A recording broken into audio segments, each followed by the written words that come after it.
Regulator, mount up. We're coming.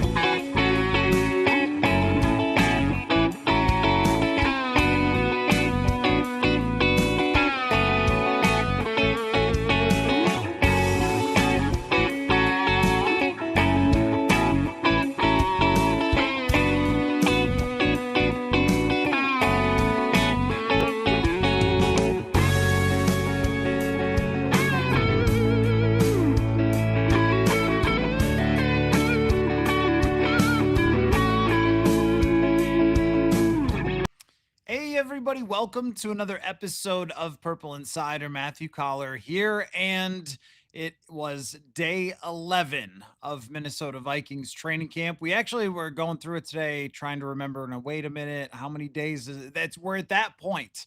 We're like, wait, the night practice, that counts as a day, but it's actually a night. But 11th practice for the Vikings that was open to us. And so we got to see a bit of a JJ McCarthy bounce back. I would not call this the most intense practice of the year. We saw some receivers mixing in. We'll talk about that and what JJ McCarthy looked like, and also what he had to say about his first preseason game. We'll bring you all of that. But first, let me just get a couple of news items out of the way here. TJ Hockenson was back at practice. So whatever happened the other day, was the groin or the back or the groin, back, leg, whatever it was Kevin O'Connell was trying to say, it's okay. He was back at practice today, and it didn't seem serious. There was no read on it the day that it happened that screamed, oh, this is a really big deal. And TJ Hockenson said that he was okay walking off of the field, and he missed basically just the night practice and then was back out there today. Was not practicing intensely today, but just was back.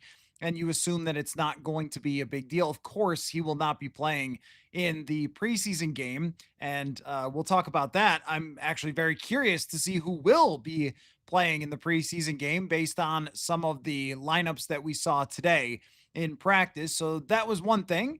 And then also, Jordan Addison talked after practice, and he said that he's not going to appeal his 3-game suspension. He's just going to leave it as is, take the 3-game suspension and move on. And, I think the stuff that he did off the field may have made for a good argument to try to reduce that from 3 to 2. And, him being on the straight and narrow since last year's incident would also have been a fairly compelling argument. But I think when it comes to the substance abuses policy, it's pretty clearly laid out that what he did here, the plea deal, all that whole process, it's a 3-game suspension. So that's what Jordan Addison will face. And now that is locked in, that he will not be there for the first 3 games of the season. So off the bat here, wanted to bring you what Kevin O'Connell had to say, some interesting commentary regarding Jordan Addison and his growth from last year. There's been a level of maturity remember, this I don't know exactly how old he was down to the day, but this was a young player when we got him, and he's a guy that has an absolute heart of gold and loves his teammates, and we get to see him in the moments here on the grass and in the meeting rooms and with his teammates where, quite honestly, he's always at his best. But where I've really seen the growth is Jordan, away from the facility, and just how he prepares his body, how he's got such a mindset for where he wants to go in his career, and he knows it's all a part of it. Look, it's no secret. Like, I'm a huge fan of Jordan Addison and the relationship that I've built with him and that he's built with other people and players in our organization. We're all in his corner, but Jordan's going to continue to need to operate the way he has, and which has been exactly what we had hoped, how he would respond going back to when this initially took place. So how about this? I will now go through today's practice. We'll just jump right back into the mix here, and we'll be good to go. And we'll hope that playing some JJ McCarthy later won't also send my camera into twitchy mode. All right. So here's what happened with JJ McCarthy today. I thought that it was a pretty solid bounce back day. As I mentioned, it was not a day of extreme violence. There was no JJ McCarthy trying to fight an edge rusher or anything like that. No pushing and shoving. It was kind of a 5 out of 10 type of intensity of practice. That doesn't mean that they weren't trying. It just means that it didn't have that same sort of feel of the offense and defense getting under each other's skin, or as much intensity as maybe some other practices. I think what they really need is a preseason game. And I think what we all need is actually a preseason game. Maybe even my operating system here needs a preseason game just to get us, going with some new information, because we've learned so much about the team through the first couple of weeks that we are at the point where there isn't a whole lot left to learn in tomorrow's practice. It's time to go play a football game and then see what JJ McCarthy looks like, see who he throws to, see how the offensive line responds, see how the defensive players who have been looking good in camp take a step forward. I'm going to talk about one in just a couple of minutes. And then we'll have, I think, a starting point for how far they've come over the first couple weeks, and then who has made a name for themselves or who has pushed their stock up a little bit, and things like that. So let me see here. Let me get back into my notes. So the practice started out pretty good for JJ McCarthy, where right off the bat, 15-yard completion to Jordan Addison. It was like, this is what he does. Where even though there was another, bad practice the other night in the night practice, still able to come back the next day and not have it stack bad practices. And this has been a thing with JJ McCarthy, even going back to last year, where bad possessions or bad practices, they don't seem to pile up on him. And he doesn't seem to ever lose his positive attitude or ever get down on himself or ever get rattled or anything else like that. He tends to jump right back into it and have a pretty solid practice. So starting it out like that, I thought was a bonus for him. And then he had a little later in the practice, one of his, I thought, best throws of training camp, where drops back and has to throw a little bit with anticipation on an outbreaking route from Jordan Addison. So I was watching Addison on the play, and he ran a phenomenal Jordan Addison first round draft pick type of route, broke it off, comes back toward the sideline, and the ball arrives just as he's coming out of his break, right on the money. And that, like, first down, 20-yard gain, something like that.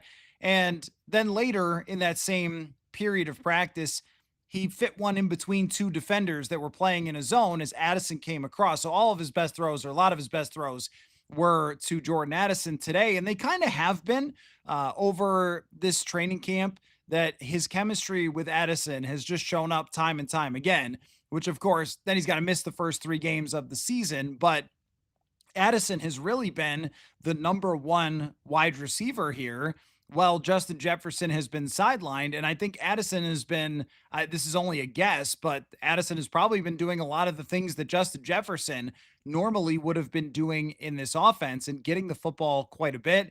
And, there's a few plays here or there that Addison maybe might want back from JJ McCarthy, whether it's, an overthrow or some, a ball went through his hands one day. But on a day like this, you really saw it. Like, Addison is just such a good route runner, has such great hands. He's open all the time if there's man coverage, and McCarthy has been looking to him a lot. So a couple of those kind of highlight level, not freakish, insane throws, but throws of the offense is what I would call them. When they run a play where it's like a bubble screen or something, you're like, okay, well, I don't think much of that. When they throw a bomb and it doesn't get caught, okay, well, it depends on the coverage, that kind of thing. Like, did he get it down there kind of matters. But most of the throws of this offense are the intermediate type of throws. And when you go back and look, when Kirk was a quarterback and not Sam Darnold, who, I didn't know the meaning of intermediate. It was deep, deep, deep. But like, when it came to Kirk running this offense, only 8% of his passes went over 20 yards in the air. Where Cousins really lived was between 10 and 20 yards, which is where those deep outbreakers are, where those deep in cuts are. You'll see all the time those clear out routes where guys are running, way down the field, and then somebody cuts underneath them. So they, drop back with the safety, and then someone comes open underneath, and you got to have the vision and the timing. And I think that JJ McCarthy is really growing in that area and is really, really comfortable in that area. And what Kevin O'Connell should be getting here, I think, is a pretty big sample size of what throws he feels very comfortable with. I haven't seen a ton of deep intermediate throws across his body to his left that I've liked, but I have seen them to the right, where he seems to be very comfortable at stepping to the right and throwing that particular type of pass on those outbreakers or comebacks. And certainly, if someone is coming across the middle, whether it's a slant or whether it's a deep in cut or something, I mean, he just is on point with those. He sees those well, and I think that they ran a lot of that at Michigan, and he's comfortable with it. And then you grow with the rest of the throws.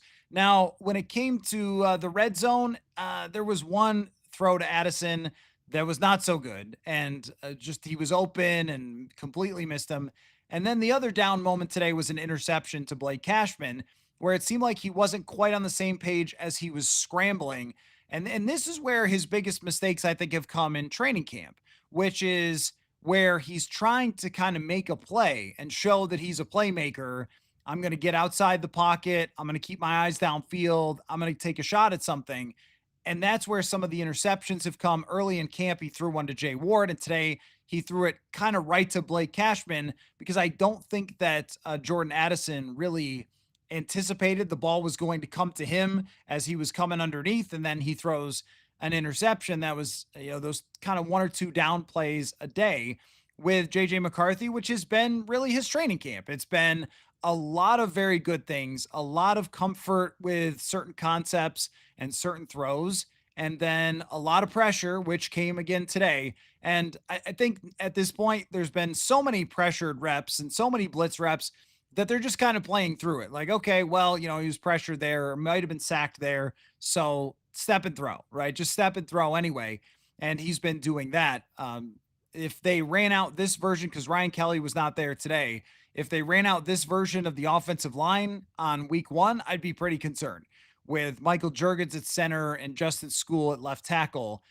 Initially, when they signed School, I thought, well, they could have, pretty good depth here if he could step up. And with Juergens last year, they had him active instead of Dan Feeney. So again, like, okay, maybe this will work. But seeing it in practice, and I know that a lot of it is against the ones, but some even against the twos, they need their starting 5 in order to be a really good offensive line. I think Blake Brandel could go in and fill in at either of the guard positions and be okay, but center and tackle are not in a great situation. Also notice Walter Rouse was at left tackle today. He's been bouncing left and right for most of camp. And I know the other day that I had him on the 53, maybe getting cut and them keeping Logan Brown. Now, preseason will determine a lot of these types of things, these last roster spot.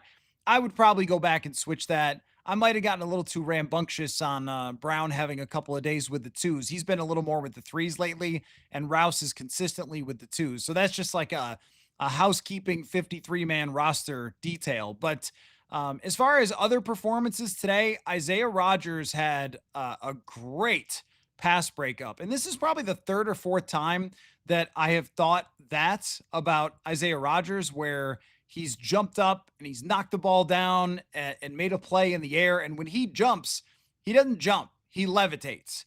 I don't know what maybe some of you can look it up or something. I don't know what his jump was coming out of college, but it's got to be an NBA player's. He has explosiveness to him. He can play the football. And this is a guy who every time he's gotten in the game, as far as his numbers from year to year, has performed pretty well. Isaiah Rodgers. And I think we're seeing that this looks like someone who should be a starting outside corner and could potentially even be a good outside corner. I have felt like he has had a really, really good camp. And then he made another great play today. Rondale Moore and Thayer Thomas both got a lot of work. And this is something that we'll be watching closely in the preseason game, is who is JJ McCarthy throwing to? Is JJ McCarthy throwing to Jordan Addison? I don't know about that. I don't know if you want Jordan Addison playing in a preseason game. Maybe just because he's not going to play for the first 3 games of the year. So that's possible. that he does. I know that O'Connell's philosophy has usually been don't really want a whole lot of the starters in there, but maybe it will be. Jalen Naylor did not look like he practiced a ton today. So I don't know. Maybe Naylor's the one that's not going to be in. We know, of course, Jefferson will not be. But Thayer Thomas and Rondale Moore both worked in. Rondale's best play of the day actually came with Sam Howell, where I've talked about this before, and I finally wrote that story I've been telling everybody about today. So purpleinsider.football, go check it out because my sit down with Rondale Moore and Keenan McCardle about Rondale Moore is finally up on the newsletter. But that he's got the scoot, like he's got the speed, it's there. And he was matched up with Dwight McGlothern, and it was actually a Sam Howell throw that was pretty good and dropped it in the bucket in the back of the end zone. Rondale just ran right by him because his acceleration is still very much there. 40-inch vertical for Rodgers. I am not surprised by that. Not surprised by that. Just from watching him, he looks like a guy that's probably like 5'10 and can dunk. He really, really has some hops to him. But Rondale had, I think, maybe 4 or 5 catches today. Some of them were not the most accurate, kind of had to lean down for one of them from Sam Howell that was not a particularly great throw, and he made the catch on that one. I think Rondale's going to get a ton of reps on Saturday as a guy that, if you read my article and what I talked with Keenan McCardle in the offseason, they had this conversation about we could get a guy who adds something a little different to our room. And McCardle said, hey, now he's not a gadget guy, but he's a guy that can do some things a little differently than our other guys. And he's just getting back into the swing of things because he didn't have OTAs in minicamp. And a practice like today really popped for me for Rondale Moore because I thought that looks like an NFL wide receiver who could bump up into a wide receiver 3 type of role with Jordan Addison out for the first couple games of the season. So there is still time for him to do that, especially if he looks good in the preseason games. So keep an eye on Rondale Moore as we go forward. And also Thayer Thomas, him and Lucky Jackson are 2 guys that every single year they come to training camp, they perform, and Thayer got in there for a number of first team reps, just looked great. I mean, he made a number of plays. He jumped up and caught one over somebody. He gets open. He's got short area quickness, and he's never going to be the biggest, the fastest, or anything like that. But he's got footwork and he's got hands. And I don't know that he's got a great chance to make this team as it's currently constructed. But at the same time, every single opportunity that Thayer Thomas gets, he performs pretty well. I would not be surprised as someone who's been in the offense for a couple years if he is out there a lot with JJ McCarthy when it comes to Saturday's game. Brett Rippon took quite a few snaps with the twos, and what it's been the last couple of days is, okay, Rippon goes in there for one series or something.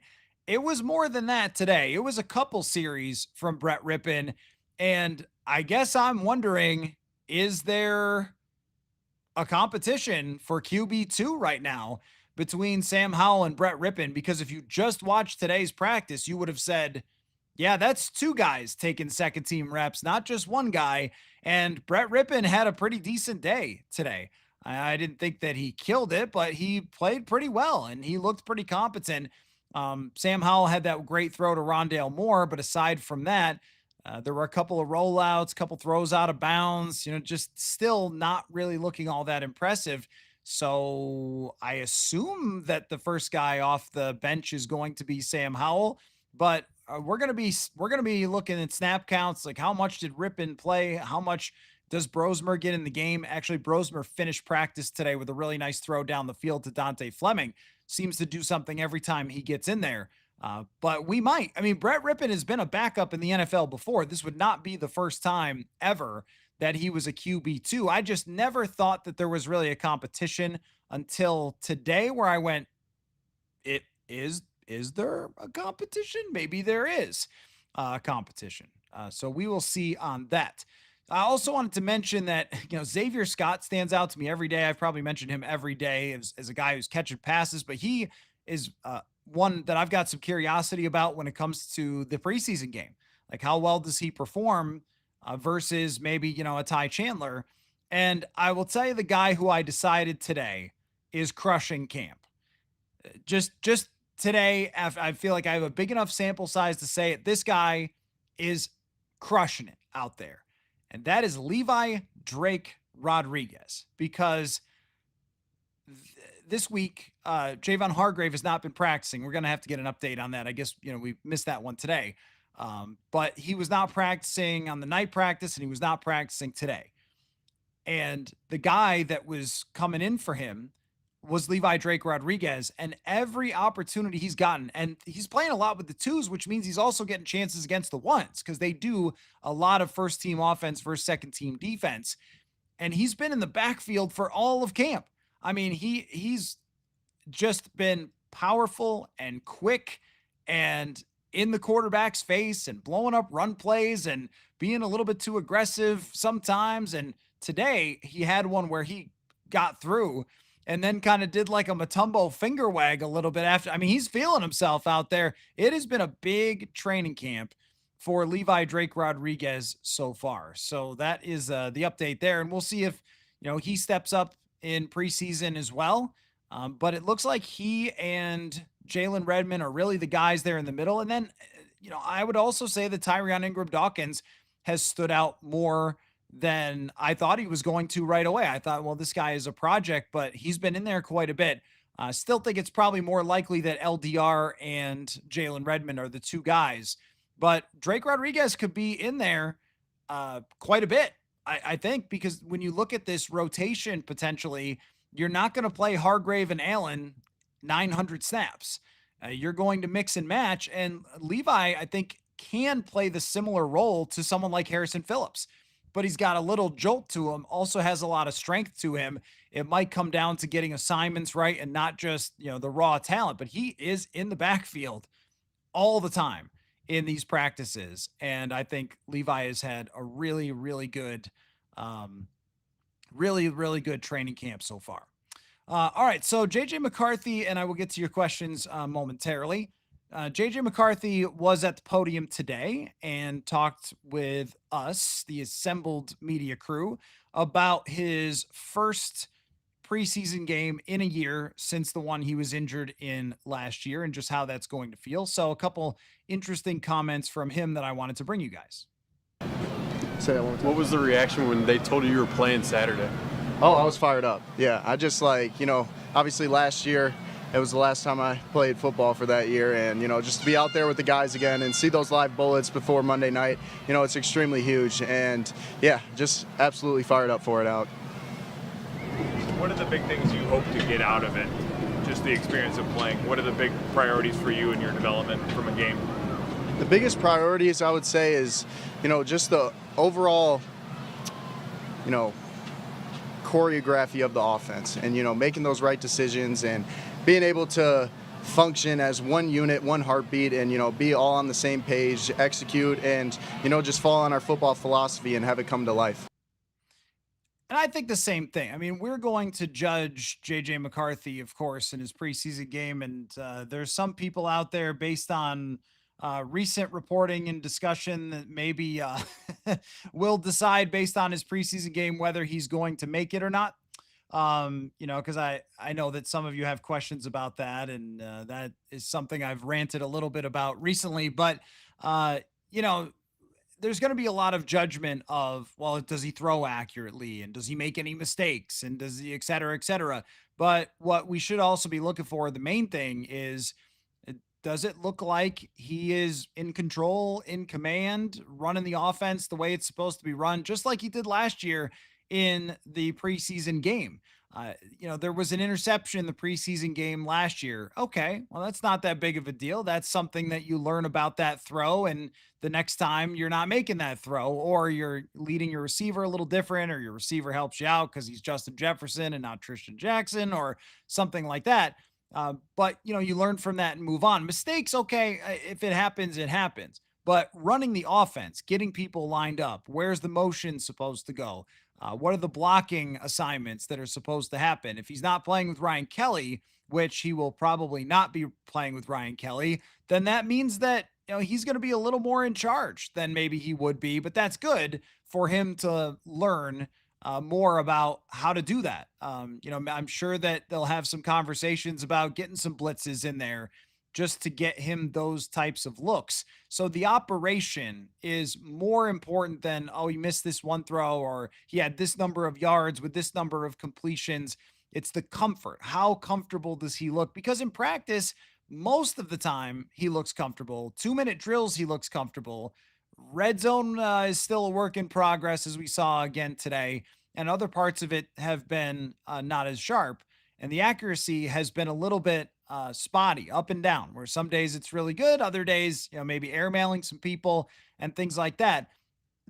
Those are things that can continue to come along as you practice and go forward. But if by now he doesn't have the operation set and there's confusion and there's wrong routes and there's bad blocking assignments and et cetera, then there's going to be a lot more work to do, because that's the stuff that you should start to be getting down a couple of weeks into camp, and then you're refining as you go forward. So here's a little more JJ on starting in the preseason. Where does actually getting back into a game, even a preseason game, sort of rank as far as that check mark goes? The ranking, it's high up there, because it's live bullets. And, feeling the rush and feeling a couple hits and bouncing back and having to make those smart decisions after those hits. And, I just feel like the crowd noise, even though it's at home, it's still loud in there. All the different little things that you have to, kind of adapt to as an offense. And, it's our first little test run. So when it comes to playing JJ McCarthy in the preseason, I think one of the biggest reasons to play him in the preseason for these first two games, not the third one after they've had the joint practices, but the first two games, is just to have the entire day simulated. So you're QB1 and you're getting in your car and you're driving to the stadium and you're going to your locker and you're getting your helmet and you're getting ready again. And I know he went through this last year, but you're walking out onto that field at US Bank Stadium. And I'm usually up in the press box, but there's been a couple times over the years where I have walked down on the field for one thing or another. And let me tell you, man, I mean, that is some kind of intimidating feeling when you are down on the actual field and you look around. 65,000 people are going to be in their seats waiting for every single play that JJ McCarthy makes. So yeah, does it, completely simulate what's going to happen in week 1 against the Bears and Soldier Field and Monday Night Football and all that stuff? No, of course not. Of course not. It's not going to have the same juice. It's not going to have the same consequences. If you make a mistake, it's not that big of a deal, but at least it is kind of like for those Nate Fielder fans, if you watched his show there, like doing the flight simulator. It's like doing the flight simulator where you can at least simulate what that experience is going to be like as the starting quarterback officially now these days as the of the Minnesota Vikings. So I think it'll be a good experience for JJ McCarthy to do that. All right, let me get you some sights from training camp today, and we'll start answering some questions. Sorry, I felt like I had a lot of notes there today off of all this, but every day, a lot to say from training camp. So let me get into your questions, and let me scroll back to when we had the black screen issue, and I was clicking around and playing the intro and everything else. So, okay, all right. So let me find the first question, and not you guys blaming the dog, which the dog is upstairs right now. The wife is back home. The dog is upstairs. It was not his fault. Not this time, anyway. Nick says KOC has called JJ McCarthy that joker or joker several times now. Is this a Kevinism, or is our quarterback a bit of a prankster? Is there a story here? I don't think so. Maybe I have not heard that. I have not heard if there's some sort of story behind him calling him. I thought he called him. I thought it was sucker that he called him the other day. I thought it was, he said he's a competitive sucker. What that probably is Kevin O'Connell, when he talks in regular football language with not a mic in front of him, probably has other words that he uses for stuff like that, as opposed to, and then he has to calculate with his brain, what word is it that I'm going to use when I'm talking about JJ McCarthy here? Because it's not the one that I might use in the meeting room or something. Ron says Rossini and Coward say that the media is hyping up JJ. Yeah, I've gotten more messages about, I don't know, it must have been a Diana Rossini appearance on Colin Cowherd. It's very clear to me that this is now a situation where the Vikings are a talking point in the national media and debate shows. And that's a good place to be because that means you're supposed to be relevant. It means you have the coach, the quarterback, the roster, the franchise to be talked about on those shows. If you didn't, then they would just ignore you. You would be the Jaguars. Did they ever bring up the Jaguars? Probably not. I'm guessing, unless it's like a AFC South segment and they're like, oh, Jacksonville, they got a new coach. I guess we'll see. Like, you have to earn your place on those shows. But the other side of that is that the hosts of shows like that are going to plant flags on opinions, and they're going to have hot takes, if you will, because that's what their audience is looking for. That's what their audience likes. The Purple Insider audience wants to know if Levi Drake Rodriguez looks good. If I was on a national TV show and said, hey, guys, LDR is getting in the backfield, I mean, they would think I was a crazy person, right? It's a different type of scene. The one thing that is a little bit perplexing is when a reporter who spent many months banging the drum for another quarterback to be here, then, and I didn't see the segment, but if they are insinuating that they, have special knowledge of McCarthy and so forth, that's a pretty tough sell. But, I'm now probably on, I'm going to say my 30th practice of seeing JJ McCarthy and being in that building every single day this is the 10th year. So I feel pretty good about my knowledge about JJ McCarthy and how he's looked in practice. And, my assessment of the whole of JJ McCarthy so far, for what we've seen from OTAs to minicamp to training camp, is that there is pretty consistently progress. It's just not every single day gets better and better and better. And part of that is just putting JJ McCarthy underneath the spotlight every single day. Like, you guys want to know how it looked? I want to tell you how it looked. But sometimes that can be construed as, well, he's just all over the place. He's up and down. It's great. And it's not crazy for the first 2 weeks of training camp to have some plays look great and some plays look bad as they still try to get things together. The idea, and I saw that thrown out there by somebody, the idea that he's behind where they expect him to be and et cetera, I haven't heard that. And if there's evidence of that, I think I'd want someone to show me in practice. Like, where is it? Doesn't seem to be struggling to run 2-minute drills. Doesn't seem to be struggling to get people lined up. Tell you that the two areas where he's struggled, one of them is in the red zone, number one, which I think is a real speed type of thing.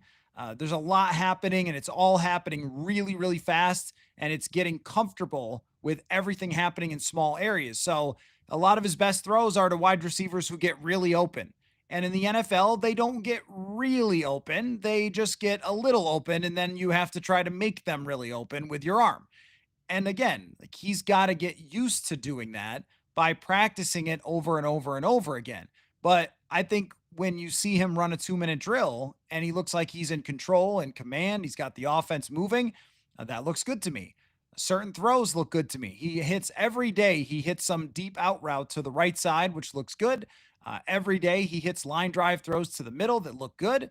But there's probably some throws out there that I've thought are a little inconsistent. One of them is, funny enough, like, one of them is kind of the check down where it's all right, no, and you got to hit the check down. And sometimes he doesn't get the feet set or get something in alignment, and it's just a little off.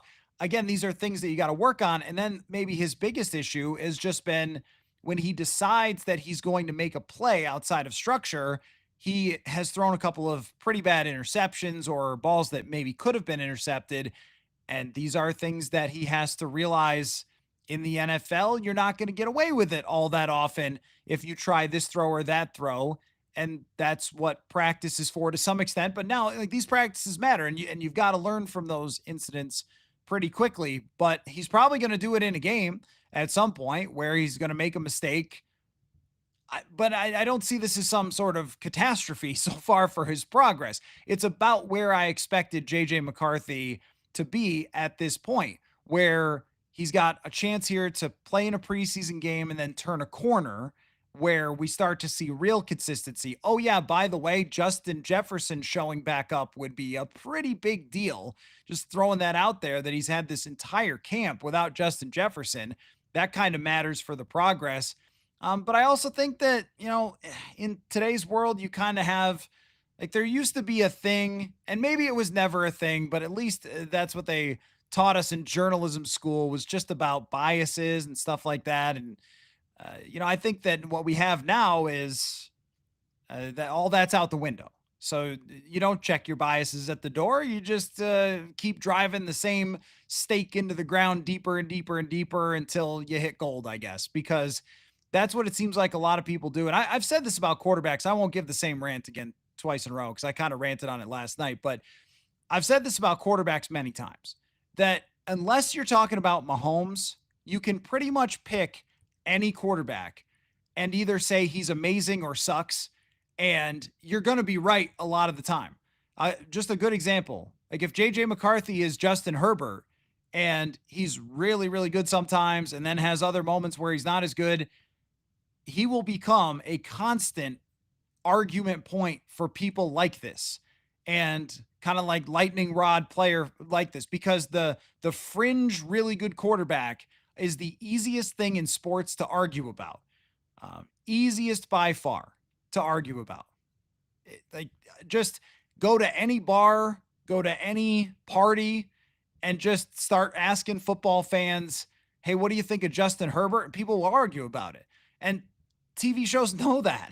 It's like, this is so people do this. But I don't think that the reporting from anywhere else but us watching it is going to be anywhere near as accurate as actually being there and actually watching it. So anyway, that's the whole thing.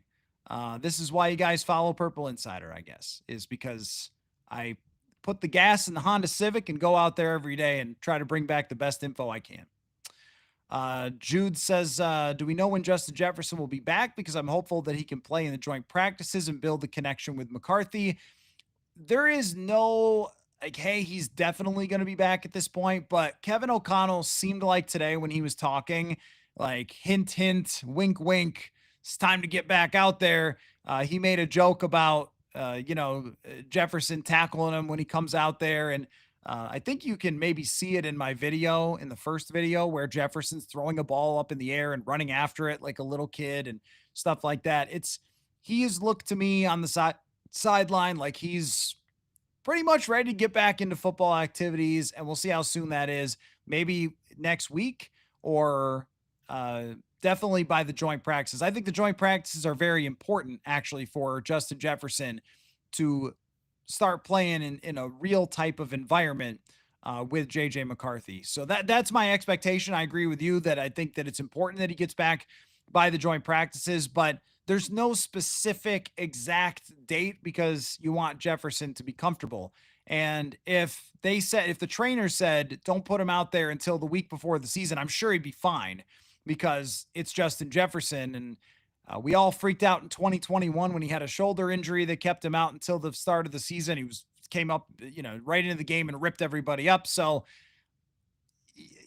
chemistry with Justin Jefferson is important. He does run his routes a little differently, and quarterbacks talk about that. But also, if you put the ball in the general vicinity, you should be in pretty good shape.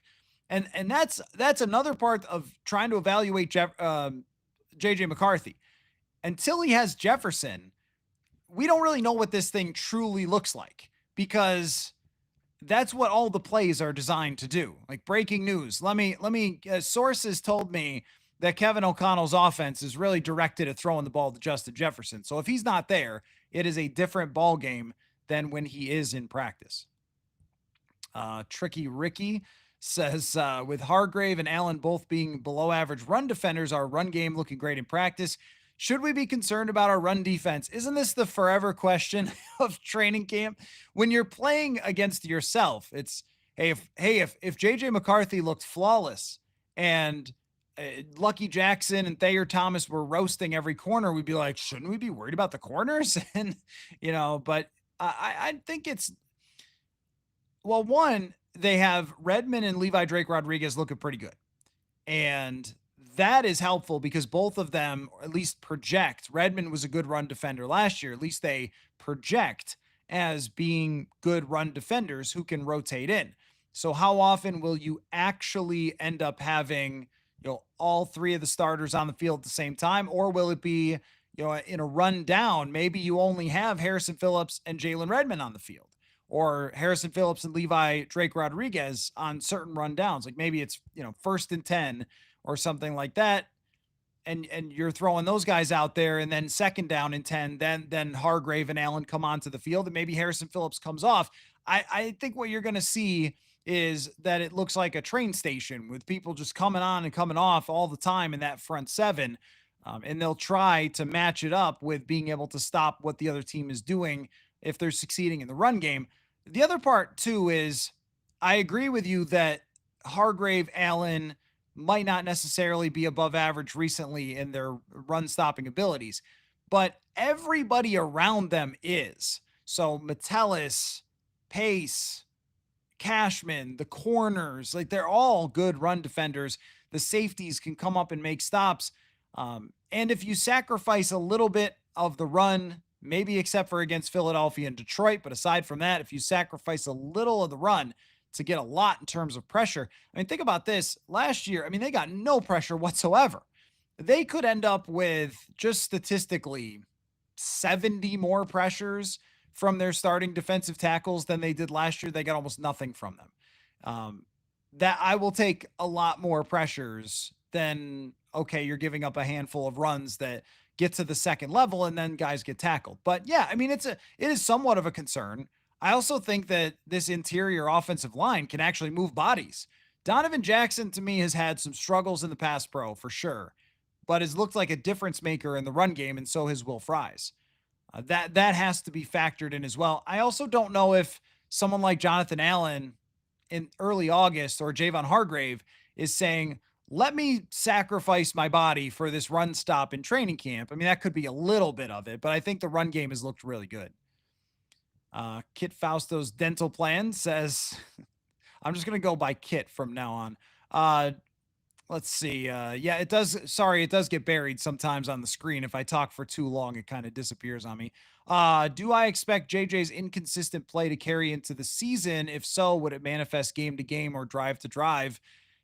I mean, none of us really knows exactly how it's going to look, because what you're doing right now in training camp, in the first 2 weeks of training camp, is you're trying to lock in the very vital parts of your base offense. So just for example, the crowd was great today. The stands are packed with people. There's lots of people who are taking cell phone videos and putting them on their social media and everything else. They're not game planning for the Chicago Bears today. What they're doing is they're running base stuff that if any person saw it from the Chicago Bears, they'd be like, yeah, that's a whatever route combination, which everybody runs. And like, that's part of their base offense. But all the dressing up and all that sort of stuff, all the game planning, who you're attacking, who you're trying to identify in the other team, what type of eye candy you're throwing at them, all that stuff is to be determined. And that's why I don't want to make too much of inconsistent practice stuff, because you're trying to get down the basics. And then when everybody's gone for 2 weeks before the season, that's when they really put in the game plan based on all of that stuff. And McCarthy may look a lot better with the actual game plan and against the Chicago Bears defense that I expect to be average or below, versus a Vikings defense that I expect to be in the top 5 to 7 defenses in the NFL. And also Jefferson, and also like, so how inconsistent he really is kind of tough to put a finger on. But to your question, if I'm trying to figure that out, game to game, drive to drive, it's all on the table. I think what we're going to see is sometimes there's going to be a decision. There's going to be a throw where you go, oh, that's not. And they're going to have to overcome some of that stuff. or there's going to be somebody running wide open and he's going to overthrow them and it's going to be frustrating. But they've built a roster good enough to overcome things like that. So there will be some inconsistencies and there might be some bad games where you go, what happened in that game that hasn't really happened? I mean, it certainly did with Kirk for sure. So it hasn't happened in a while, at least since Kirk was the quarterback. But even in 2023, Kirk was pretty consistent early in that season. So it's really been since 22, and they found a way to win a lot of the games where Kirk struggled. And I guess that's why we think of this offense as creating, a real level of consistency. But I just think being a young quarterback in the NFL, stuff like that's going to happen. The most important thing is that if you're JJ McCarthy, if you overthrow a deep out route or something and it goes out of bounds, like, okay. Or if you had somebody open and you didn't pull the trigger and you slide for 5 yards and you have to punt, okay. But if you make decisions like he did today, which was he's rolling to his left, he could clearly scramble for a couple yards, kind of tries to turn back, find his guy, and then it gets intercepted. That's the stuff that's actually going to hurt them from winning games. But I think he runs this offense well enough and throws the ball well enough, especially with his timing. And this is why it's kind of frustrating when he takes sacks, but they're not take sacks because he's hanging on to it forever. It's because guys are getting through in 2 seconds. His timing with his throws has been pretty good. Drop back, hit the foot, let it go. Like there's a lot of that. I was thinking about today because we were talking about Ben Johnson and his absolute lunacy so far in training camp in Chicago. And we were talking about that. It's like JJ McCarthy would have been a good quarterback for Ben Johnson because he does a lot of the things that Jared Goff does, where he sees where he's going with the football and he gets it out with fairly good timing. And like, that's what's going to keep him more consistent is just getting the ball out with good timing. But yeah, I mean, anytime you have a first time quarterback, and also not only that, but if you have a veteran quarterback who has inconsistencies, you're going to notice it way less or bring it up way less than when he's a young quarterback. So if, Kirk Cousins airmails a throw and has a tough game, it's just like, well, what did the other team do well? Or did Kirk melt down or something? It might just be a little bit inconsistency from somebody like Kirk. I used to call it the Kirk coaster. So this kind of exists in a lot of different ways. I don't know exactly what that's going to look like. I have a feeling for it early on, but I don't have it like this is exactly what his inconsistency will look like. But you can smooth it out with great defense, great running, and great punting. And I think they'll have at least 2 of those things. T-Money says they should just have Rondale and Naylor just book it down the field with JJ and Hockenson running between until free 3 comes back. Well, I mean, Rondale, I think actually Rondale, if they feel good about him and there's steps that need to be taken for Rondale Moore to prove that. Number 1 is locking in the offense. He's a guy who couldn't participate in OTAs and minicamp, so he's still coming along in that. Locking in the offense is pretty important.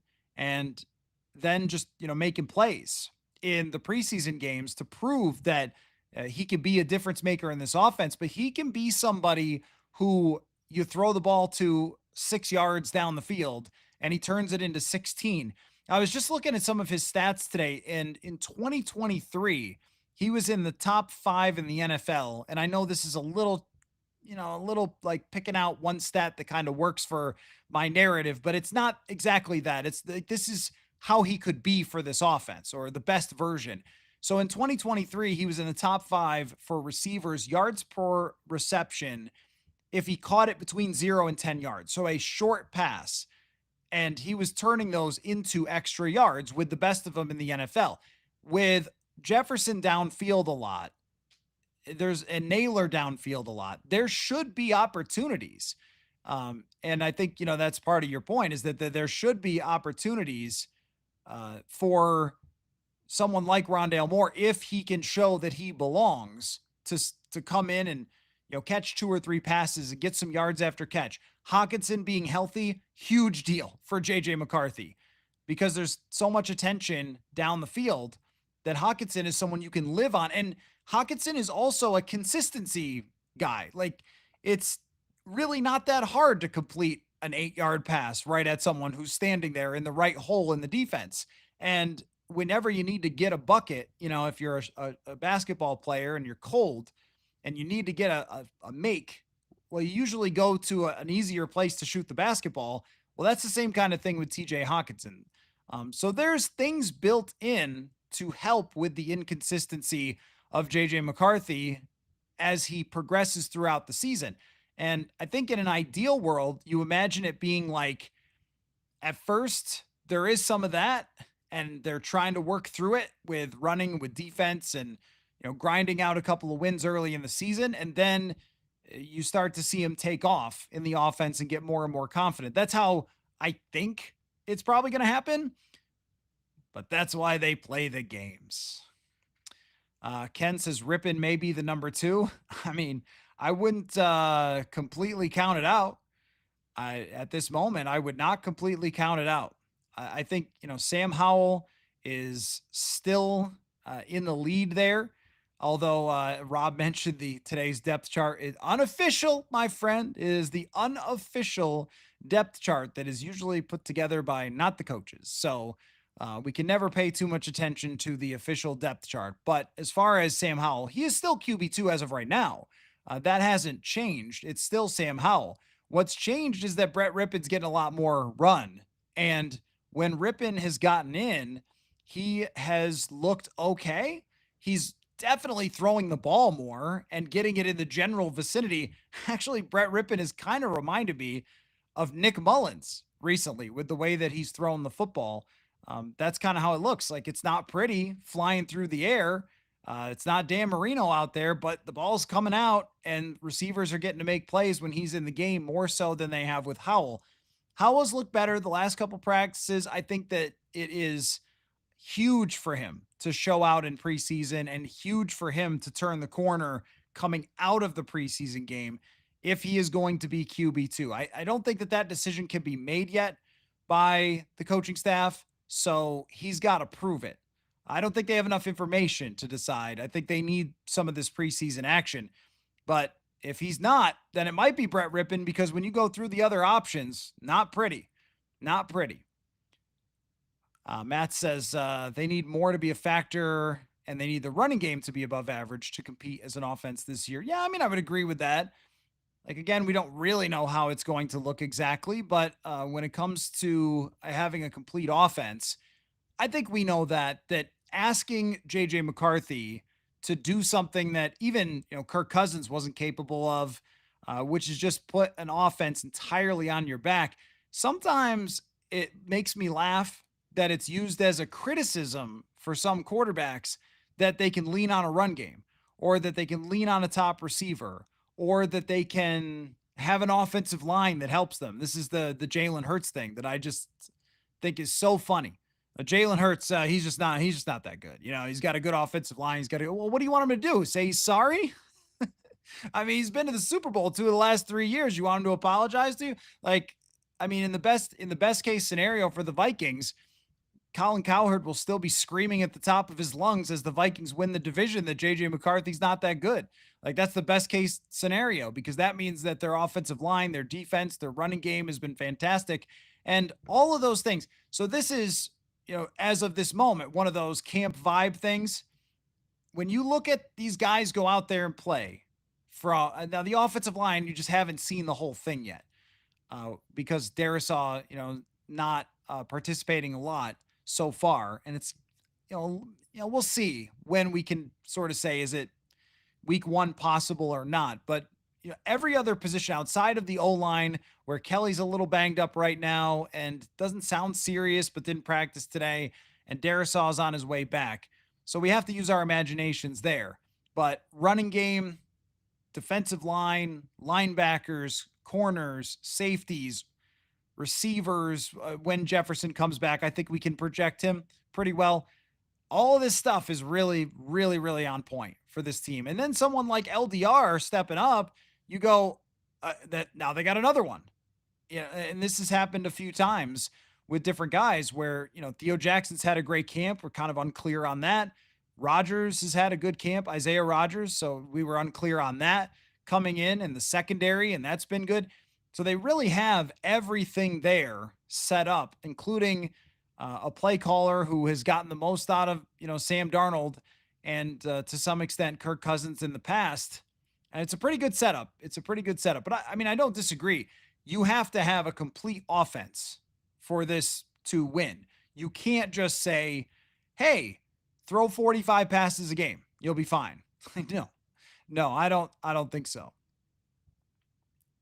Nick says Tyrion Ingram Dawkins and LDR remind me of McLeod Bethel Thompson. Something about the hyphens. The three names, McLeod Bethel Thompson. I was trying to follow that CFL quarterback McLeod Bethel Thompson with the three names. But the difference is that Bethel Thompson, my understanding, I was not here yet, is that he was kind of a training camp legend a little bit. And I don't think that's going to be LDR. I think that LDR is going to be someone who plays, and we'll see with Ingram Dawkins about how he might develop here going forward. So let's see. Damad, is Harrison Smith 100% healthy? Any questions about his playing time? Harrison Smith's a guy that you just don't even worry about at all in training camp. Don't even really think about him. He's not someone who needs a lot of training camp to ramp up. And this franchise is just smart. That's why when I see Ben Johnson, taking out medieval weapons and attacking his players with them or whatever, and running Oklahoma drills, whatever madness is going on there in Chicago. When I see that, I think, I don't know, man. I think the Vikings approach of having Aaron Jones only take a handful of reps, or Harrison Smith take a lot of veteran days. And that may be the case with Javon Hargrave. I assume it was the last couple of days. Just get these guys rest. These are pros, man. They're spending 365 on this. You don't have to push them to the limits when they know what they're supposed to do when they get out there in week one. And this team has a lot of those guys. Matt says, does everybody know what they're doing is about all you really want out of the preseason. It'll probably look fine stat-wise. Yeah, no, I agree with you. I agree. It's just that sometimes, they go out there for preseason, they have a bad drive or something, go 3 and out, and it's, oh man, we got to react to something. Like that was the Trey Lance stuff for the Hall of Fame game. Like I must react to something. I must react to Trey Lance playing football. I cannot help myself. The moth to the flame. Someone played football. And look, I'm not making fun of you reacting to JJ McCarthy playing football. It's a huge deal for this team. You want him to look great, obviously. You want him to go out there and light it up the same way he did last year or even better. It's just that it's a preseason game. So if the operation looks good and a handful of plays happen and you move the football a little bit and everyone goes home healthy, then it's a win for you. This preseason game is everybody put on their pajamas the right way, get out there, play a real football game again, and feel like JJ McCarthy is officially this team's quarterback. Get him reacclimated into doing that at US Bank Stadium. And then, if it's just okay or not that great, then the second preseason game, you want to see a little more. Because even though they're not going to game plan, I think that Kevin O'Connell wants this to look good. I think he's going to throw in last year, he threw in a couple wrinkles. There was a play last year, because I reviewed this before training camp because I was bored, where Trent Sherfield kind of faked run blocking and went up and like really did like a run blocking stance and then took off. And the Raiders assumed he was run blocking, play action, throw it up over the top, easy catch.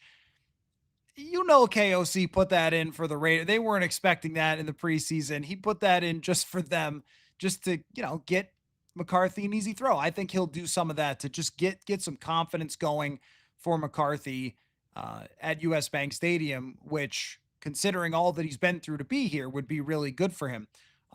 But if the stat line is 7 for 13 with 68 yards or something, we're not saying McCarthy's behind progress, he's a bust or anything else like that. It'll probably just be like, well, how did it look? How was the feel? And if it doesn't go well, then all of a sudden maybe it does get turned up a little bit of the tension, but it would have to go catastrophic, I think, for that. It's one step at a time through this thing. It's like, I like to think of things as we'll know when it's time to panic. Dystopian Utopia says, red zone doesn't look sharp because they have him working on specific things in those areas. In a game, he'll just run it in. Well, yeah, when you're doing a 7-on-7, you will just run, you can't just run it in because there's no defenders to stop you from doing that. But also, yeah, I've seen a lot of red zone drills, and these old eyeballs have seen a few red zone drills in my day. They usually look better than this.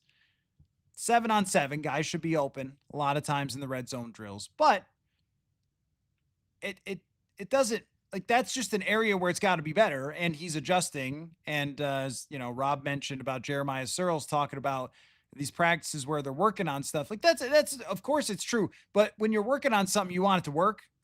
You don't want, you're like, well, I'm working on something, so I threw 4 picks on purpose. Like, no, that's not what you're doing. But we can overreact like crazy to something like that. And that's why I'm saying, like, the areas where he needs to be better, to me, are clear. The decision making when it comes to out of the pocket needs to be better. The red zone stuff needs to be better. When they're doing 11-on-11s in the red zone, ones, that's not working on something. That's trying to score. And it hasn't been successful very much so far.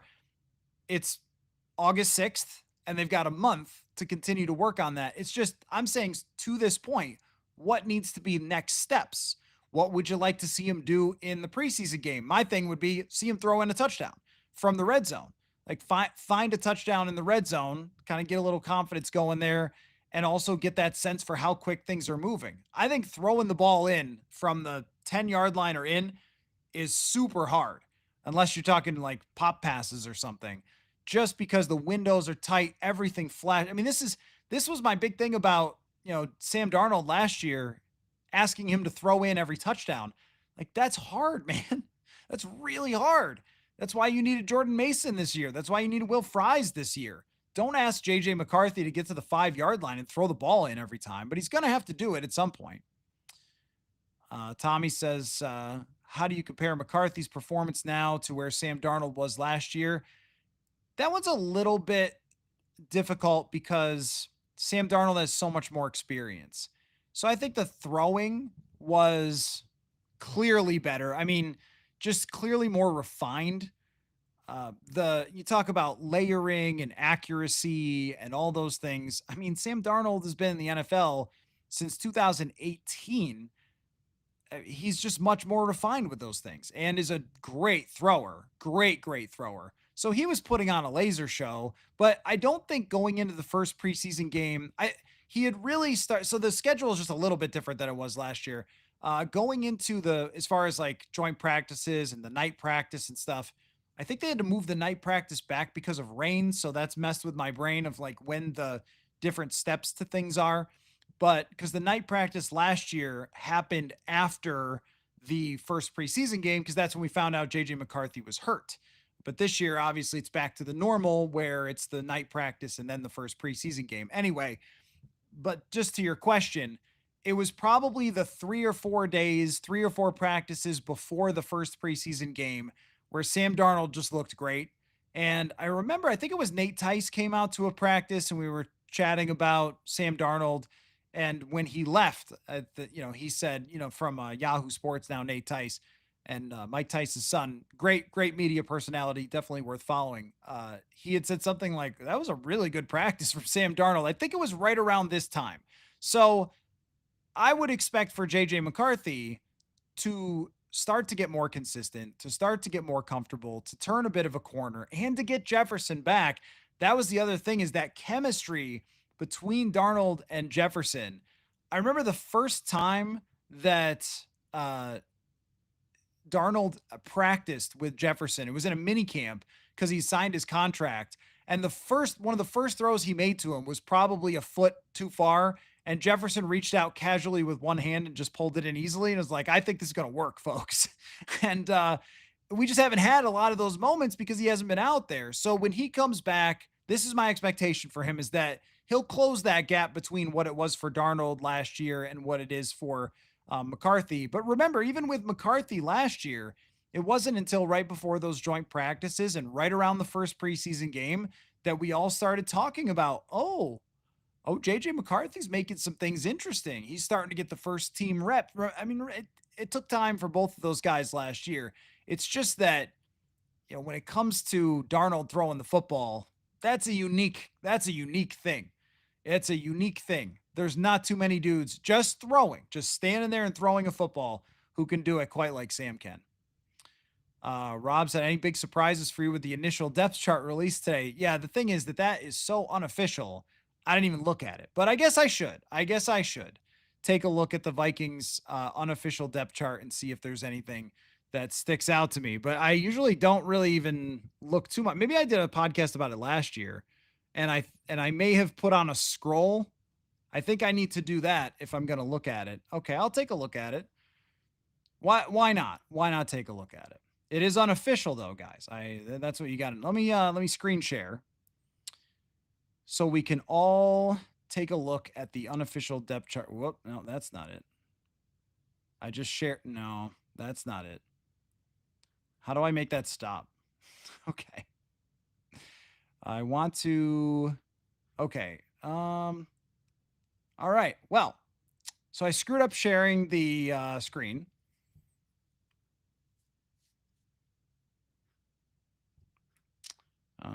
Let's see. All right. That's not working. And I keep ending up with this. Wait. Okay. So forget about it. We'll just go through it. And I got to figure out how to stop this. Yeah, the operation is still in preseason mode, guys. So let me just go through it and see if there's any surprises. I mean, not when it comes to the quarterback situation. Brosmer has clearly been the fourth quarterback, even though he's played pretty well. Ty Chandler has more experience than Xavier Scott. CJ Ham is still your top fullback, one of one.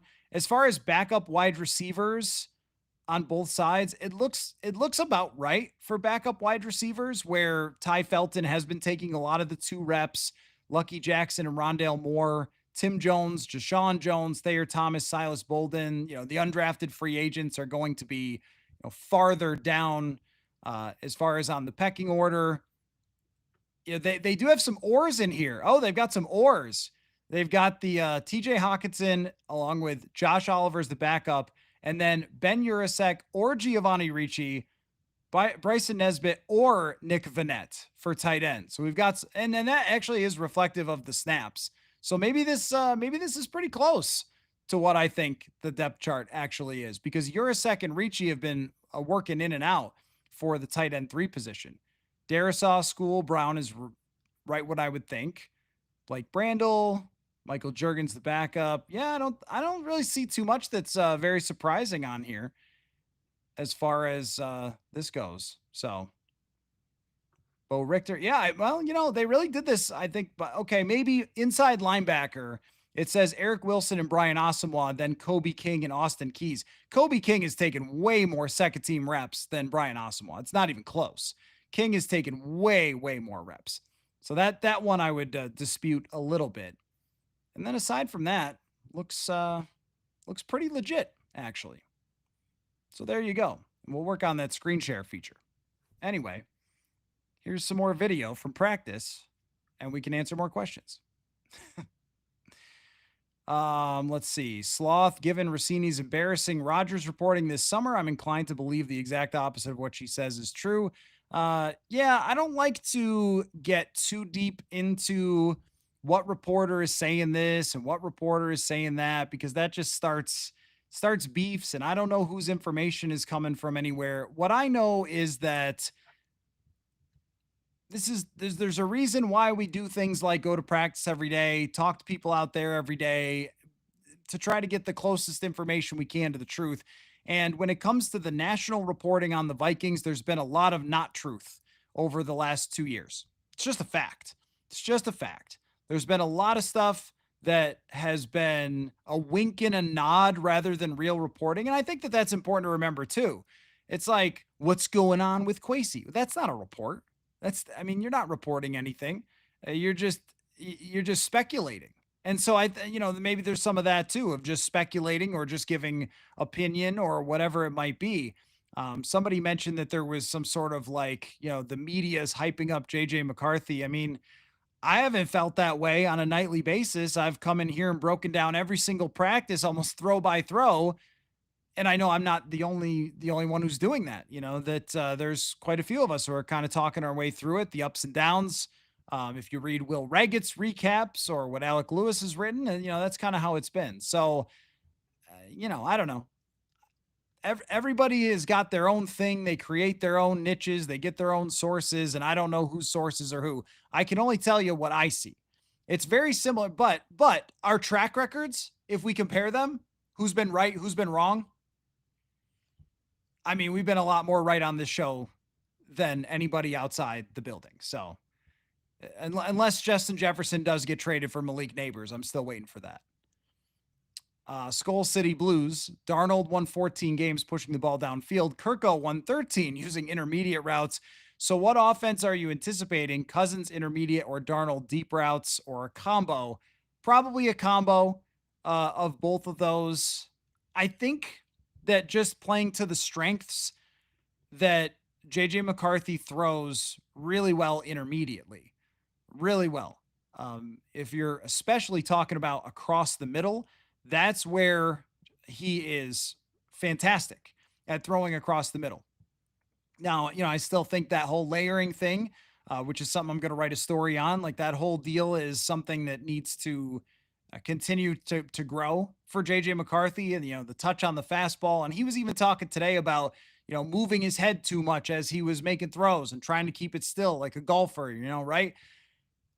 There's little details that are getting worked out, but from the ones I see the most comfortable from him, it is from 10 to 20 yards where he can hit the back foot and the ball comes out. And then what I think he could do a little bit better than Cousins and probably even a little bit better than Darnold is run. Can he be a 700-yard runner? Probably not. But can he be a 350-yard runner? Probably can. Make a lot of plays if something's not there with his legs. And I think that's where he tries too hard sometimes throwing the ball where you can just take it and run. And he was talking a little bit about that today as well. I would expect more intermediate stuff, but it's not like his downfield ball has looked bad. And when you run play action, a lot of times there are shots downfield. And that was Kevin Stefanski's, his theory was, and Gary Kubiak was, you run a lot of play actions, you are going to get, the deep crossing routes that come open and stuff like that, which I think JJ McCarthy is very comfortable when he's running play action. But I still would expect that they run a lot of what they call dagger concepts where it's a deep in route and somebody's running a clear out and you put the safety and the linebacker in a bit of a bind. Usually there's an underneath route that's sort of holding the linebacker. And so he's got to kind of lean up. And if he doesn't, if he drops back, you've got a wide open underneath pass. But if he leans up, then you've got a pocket in the defense. And some quarterbacks are amazing at throwing up and over. I think McCarthy still right now is throwing right, through people, but he can fit it in these windows. He did it today on a throw to Jordan Addison, where he just ripped it into a window because he has really good arm strength. And I thought it was an interesting answer from Kevin O'Connell today when he was talking about, well, there's differences between pure arm strength and arm talent. And right now, there's McCarthy's checked every box with the arm strength. And I don't mean to put words in his mouth, but I think we know that the talent part of it is still coming along, and it's going to only come along with reps and just chances to run these plays time and time again. And that's where that consistency could increase as the season went along. Nick says, how concerned should we be that the O-line has not been in much? Will they have time to gel? I think it's a concern. Yeah, I think it's a legitimate concern because if Christian Darrisaw is playing week 1, he's not going to have a ton of time to practice. He's in there a little, but not a lot so far for 11 on 11s. He's not going to have a ton of time to prepare to play with Donovan Jackson. And Ryan Kelly being out for any amount of time, even missing the night practice and then this practice, that's concerning because it's Ryan Kelly and he's been banged up through his career, but also that relationship is one of the most important on the entire field. And Juergens to me has not looked like anywhere close to Ryan Kelly. That might be a position that they go out and try to look for, but it's hard to do.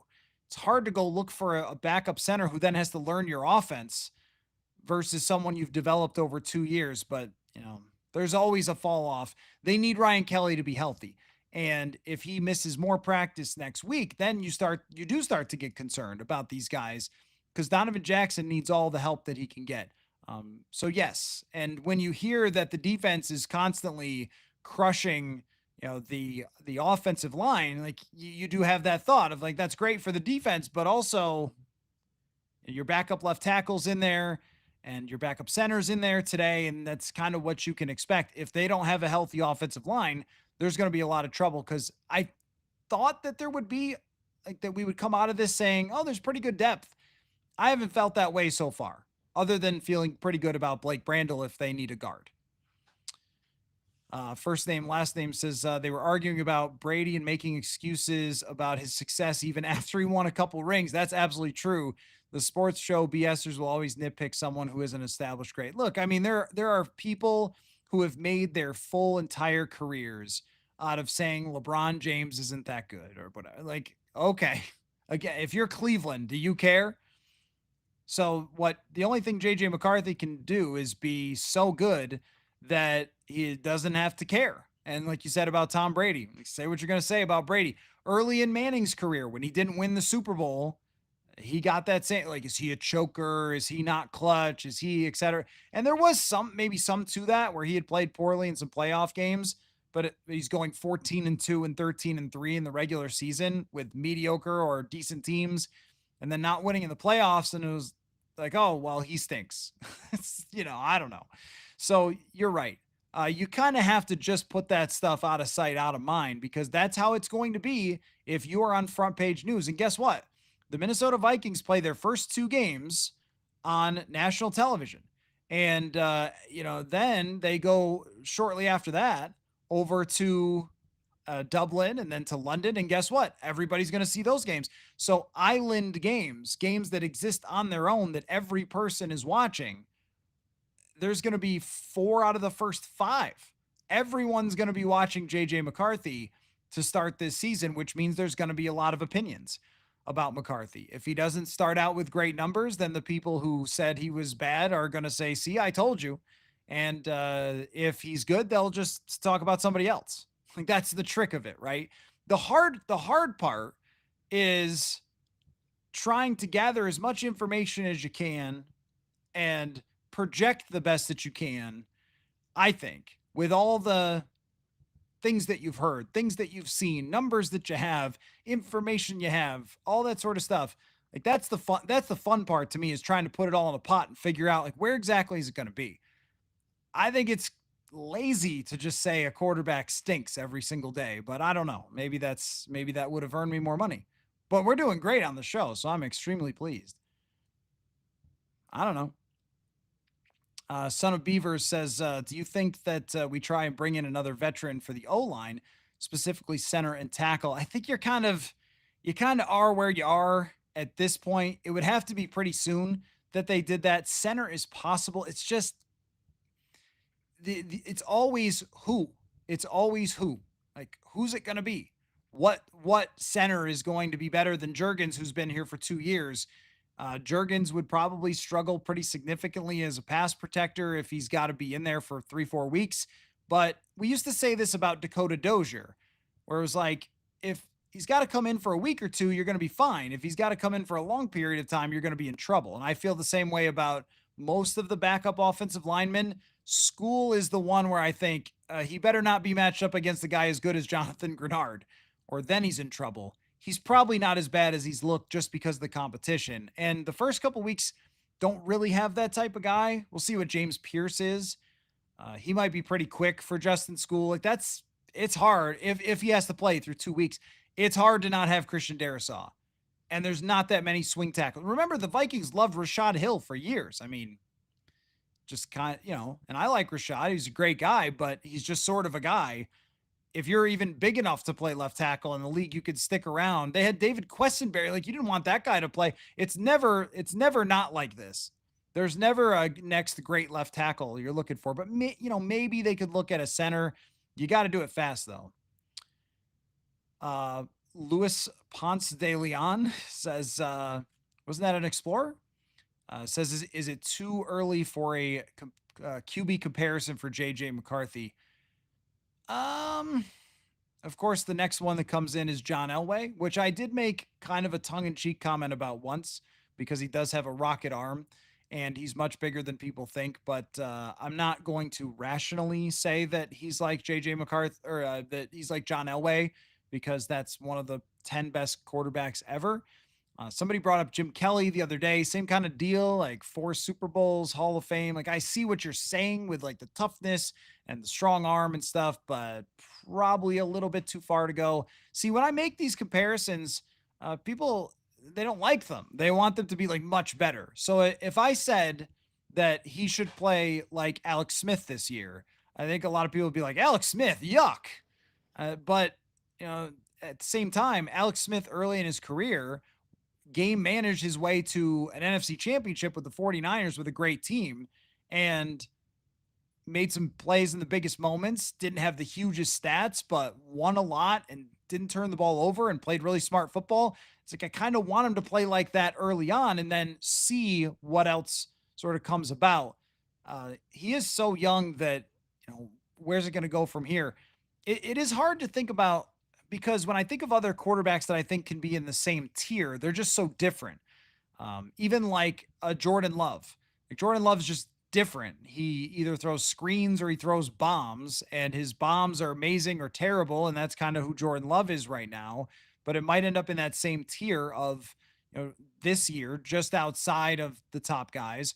When I say Brock Purdy, then people get really unhappy because he's got a stronger arm than Purdy, but I think he's got to play the same way, where it's deliver the ball where it's supposed to go, keep getting the ball out of your hands, don't take sacks, don't make big mistakes, and then make a play every once in a while where you're like, wow. And he's got a better arm, but he's probably not as accurate or as experienced. He's more physically gifted because he's a top 10 draft pick, but you want him to play that way as of right now. As I think the best comparison that I have is 2017 Jared Goff. Play like 2017 Jared Goff. Let your coach press all the buttons, operate the system, run it the way it's supposed to be run, make some good throws. And he's more of a pocket quarterback than he is a runner. Obviously Jared Goff isn't a runner at all, but the same sort of stuff. Like, if you execute, and Goff early in his career was kind of a fastball thrower only, like didn't have a lot of touch on the football, and they were still able to have a number 1 offense that year. So that's probably the comparison. But of course, people want to go right to Elway, right to Kelly, right to, the Hall of Famers. That's the comparison I would use, is these quarterbacks who have been really elevated by great circumstances that are not Josh Allen or Lamar Jackson, is the more of the guys that I'm leaning toward right now. Phil says, I'm thinking the plan was more of a conservative power running game in the first quarter of the season and then opening things up. That could be true, but it might also just depend on like what the situation is. If you start out against the Chicago Bears and you get up 14-0 in the second quarter, and you're going to ground and pound the heck out of the Bears and make Caleb Williams prove it, like, yeah, there you go. But if, you're talking about getting down in a game or being, even in a game, and you're going back and forth, like, you're going to have to throw the ball more. And you can't just rely, if you're down 2 scores or something, you got to come back. You can't just rely on the run game. So I think that you're right that they want to play it off of the run game to start, probably more. And they want to have easier stuff for him to start and then have it open up as it goes along, like it did with Darnold last year. I think that was a good plan, and I agree with it. It's just with Darnold last year, some of it was circumstantial where, CJ Stroud comes out and throws a pick right away, and you're like, okay, well, you're starting out this game just with a freebie, and then you're playing from ahead, and then the defense is playing great, and it's so much easier to play quarterback when your defense is playing great.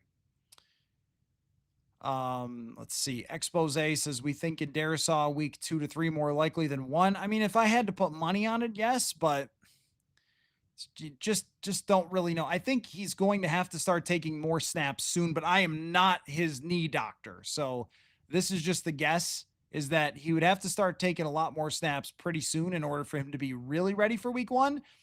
Wouldn't be shocked if he is. I think week 2 is probably more realistic. It's just so hard to say when, we don't have a medical report, but O'Connell being really safe about not saying that also makes me think it's possible. Let's see. Northern Pride. Did you miss the Kelly update? Ryan Kelly. Yeah. O'Connell said that it was not serious, but he was out of practice today, so he gets an elbow issue, maybe like a hyperextended elbow issue. Seems like he's going to be okay, but even when you hear Ryan Kelly missing any practice at all, you go, okay. Red Bruno, there better be a competition for QB2. Seems like there is. Yeah, seems like there is. Tied to Skull, tuned in late. Can I get a Hockenson panic crawl going, or did someone beat me to it? Yeah, well, there's no Hockenson panic crawl because he was back at practice today. And you know, I don't think he participated in full, but he was at least back. There was no reason to freak out just based on what we saw the other day. If somebody gets hurt and they bring the card out and immediately run him back into the into the training room, then you go, okay, what's going on there? Because that sometimes means very serious injuries. He stood around, he tried to stretch it out, he seemed a little uncomfortable, went to the trainer table, said he was okay after practice. So I figured it wasn't super serious. Stephanie, how's the kicking and punting? Well, Will Reichard went 6 for 6 the other night. They haven't punted much. This is going to be a huge thing in the preseason game, is the kick returning and the punt returning. Who's punt returning? Who's getting the first opportunities? How well they do, all that sort of stuff. I mean, that's good preseasoning right there. That is good preseasoning.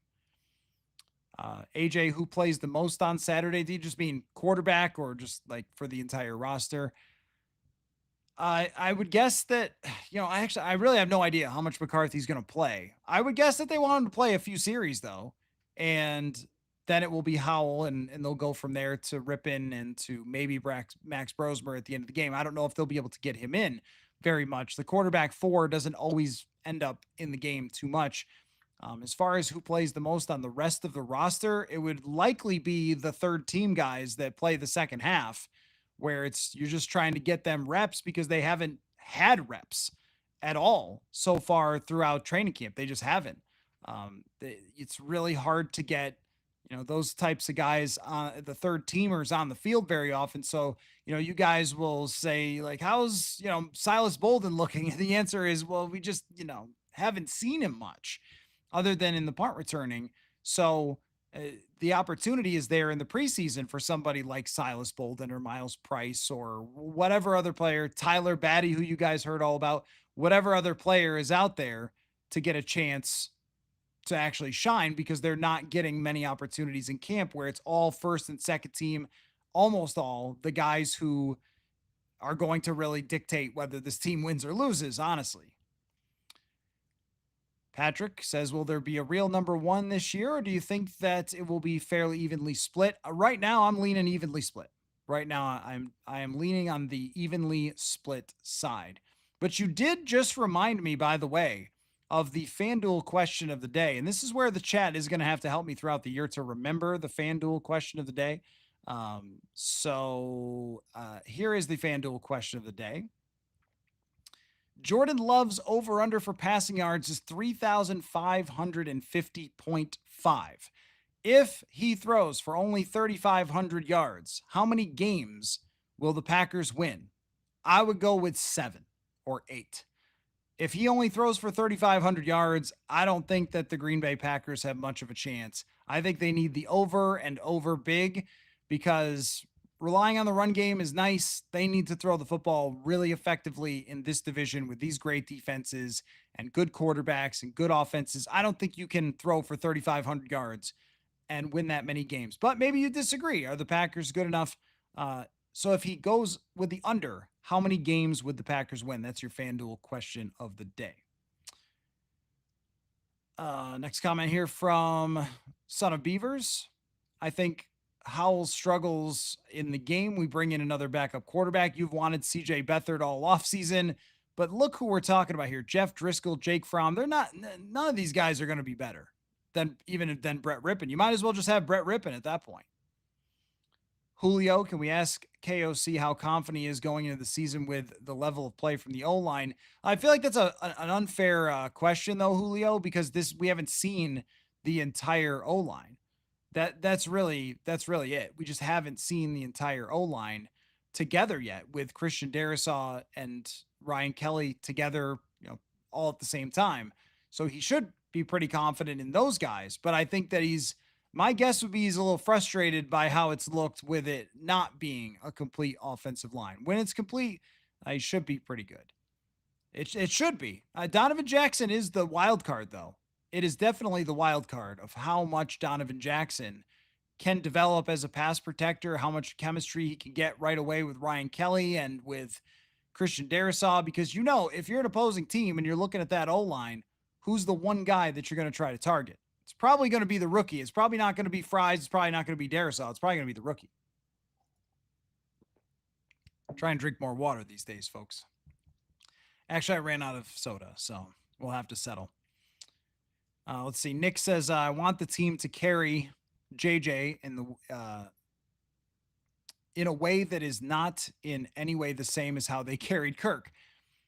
Yeah, the thing about Kirk versus JJ McCarthy is that Kirk, well, there's two things. I mean, Kirk, after 2022, is a different quarterback in key situations. And what did he win? 17 out of 25 games for the Vikings as the starter.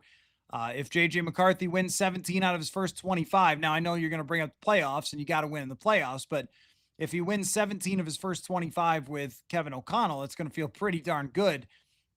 But also, this roster is better than any roster that Kirk Cousins had, other than 18. I think the 18 roster was really good, and the drama got too heavy for that team, especially between the offensive coordinator and the head coach. And I think the system was wrong, and the pressure got to everybody, and they cut a kicker after one game, and all that stuff that happened. But aside from that, it's the most talented team since 17, and if it's completely healthy, it's probably better because the offensive line can be better than it was in 2017. I think in terms of pass protection, the defense is pretty complete. I don't know if they could be number one. The running game could be just as good. The receiver duo could be just as good. And that team was able to pump up, Case Keenum. And last year's team was able to elevate Sam Darnold. I mean, it would make sense that this team would be able to elevate JJ McCarthy as well.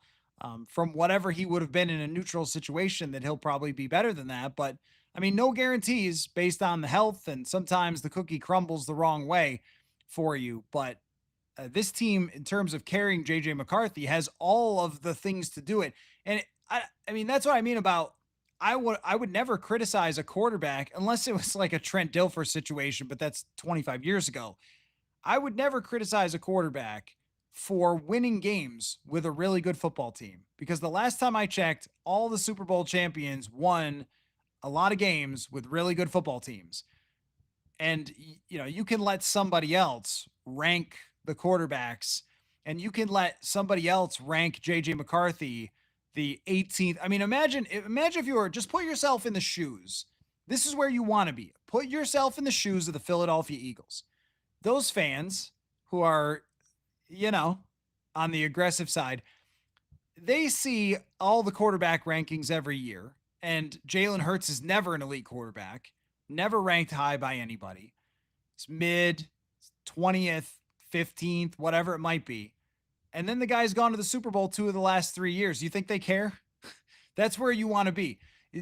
Let somebody waste their time ranking the quarterbacks 1 through 32, a very creative endeavor. Let them do that. Waste their time with that and rank your quarterback 17th while he goes deep in the playoffs. Okay, fine with me. Because the last time I checked, one of those things matter and the other things doesn't. So that's why I think the conversation is kind of funny. But in terms of supporting McCarthy the best you can, it really comes down to protecting him, running, and then deciding how much to lean into him. I think that's the most interesting thing, is how much and when do you lean into, in this game, we got to attack player X, Y, and Z in the secondary, and McCarthy's got to make the throws, and let's see if he can do it or not. I mean, there's going to be moments, I think, with Kevin O'Connell where he's got to figure out, am I going to play this safe? Am I going to lean into McCarthy? And last year, I asked O'Connell about this, and he really didn't he didn't kind of go with me on it, but I still think it's true that the first drive of the season went horribly last year. Remember, CJ Ham fumbled, like the most unlikely guy fumbled, and they got the ball back and they drove down the field and they got to the 5-yard line or something, and they went for it on 4th down, and then bang, Sam Darnold throws a touchdown. It was an immediate, like, I believe in you. Like that's what it was from a KOC. Like, I believe in you. Throw this touchdown. And then he dials up a 97-yard touchdown play, one of the highlights of the last decade for the Vikings, just an incredible play. But also someone had to call the pass play of a deep shot from the end zone because you want to show the quarterback you believe in him. And I don't think consciously Kevin O'Connell would have been thinking, I must show QB belief. But there had to be a little bit of, like, if we're going to win anything, then this guy's got to know that we're going to lean on him at times, and he's not going to be treated like a game manager or something. So when does he do that for JJ McCarthy? Does he come out in the first quarter and throw 8 straight times or something to be like, hey, you think that we're going to be this, conservative offense? We're not. That might happen. Julio says, I think JJ McCarthy is going to have some games where he is asked to pass the ball more than 25 times. Yeah, I agree. There will be games where they're playing against really, really good teams and they need JJ McCarthy to win them the game. Last year, they did have Sam Darnold rise to that challenge a lot of times. He didn't at the best time, at the time that they really needed it, but he did rise to the challenge a lot of times throughout the season, against Green Bay at the end, against the Atlanta Falcons. Like, this happened all the time with Sam Darnold in the regular season. There will have to be several games this year where if you want to win it, your quarterback has to outplay the other team's quarterback. It can't just be, oh, well, you're going to hand off and throw the occasional play action. That was the 19 Vikings. The 19 Vikings were good enough to hand off, play action, beat some bad teams, beat some average teams, but when they faced anybody good, it was pretty brutal. They're going to have to be different than that. They're going to have to get great performances sometimes from McCarthy. I think what you're looking for is early in the season to guide him into that and to win some games without saying just be the whole offense. And then as you go along, it starts to open up more and more to the point where you can do that. First name, last name says, which number 3 will be on the field more this year, Dallas Turner or whoever wins quarterback 3 or Theo Jackson? In order, that's a really good question. I think I'm going to go Dallas Turner, then Theo Jackson, then cornerback 3. And I think they really like 3 safeties. And I think they really like what they've seen from Dallas Turner so far. There is a good argument for Theo Jackson being on the field a lot because last year they played 3 safeties all the time, but I think they did that to some extent just because of the trust with the corners, and health might play a role in that question of, if Van Ginkel gets banged up or Grenard, then all of a sudden Turner's got to play a lot, or if Metellus got banged up, then Theo Jackson, who's been playing a ton in camp because Metellus has been sidelined. So, I think that it's probably Turner because he's going to be in there a lot, and they're going to find different ways to put him in. But I could see them running 3 safeties all the time. I could definitely see them playing 3 safeties all the time. I think 3 corners is probably the least, just based on how they've played in the past. Where, looking at last year's snap count with Shaq Griffin, even with an injury for a couple weeks to Stephon Gilmore, Shaq Griffin still didn't get to 600 snaps. Well, the role that Dallas Turner is taking over last year of Patrick Jones kind of plus was about a 500 snap role. And if he plays well, then it could be more than that. First name, last name. Biggest surprises were Felton as a kick returner and Vaughn buried so far down. Oh, I didn't see Zemiah Vaughn.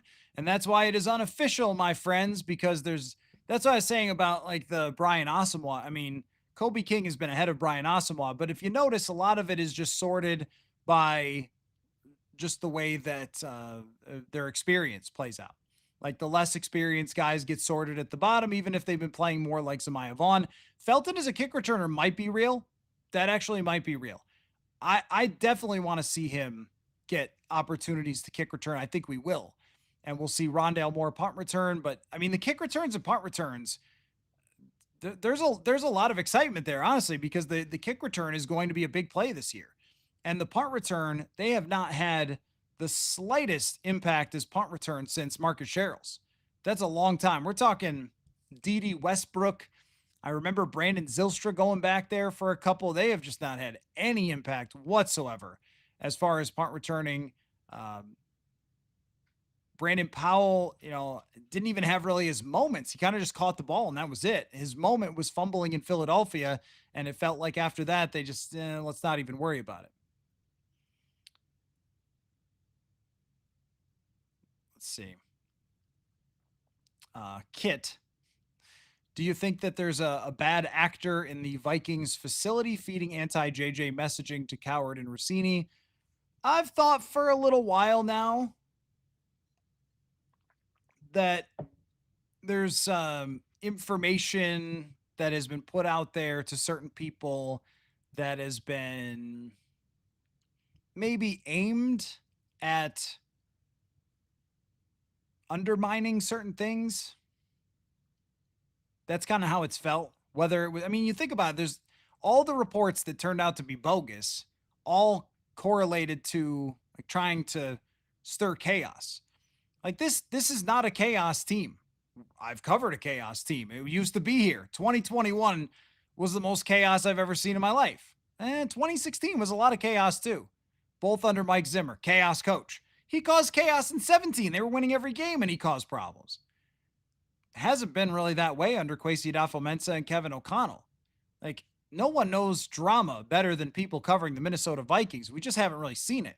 And yet, at almost any given time over the last 2 years, there's been some sort of dramatic reporting of things that didn't come to fruition. So, I mean, your suspicion kind of makes a lot of sense. It kind of makes a lot of sense.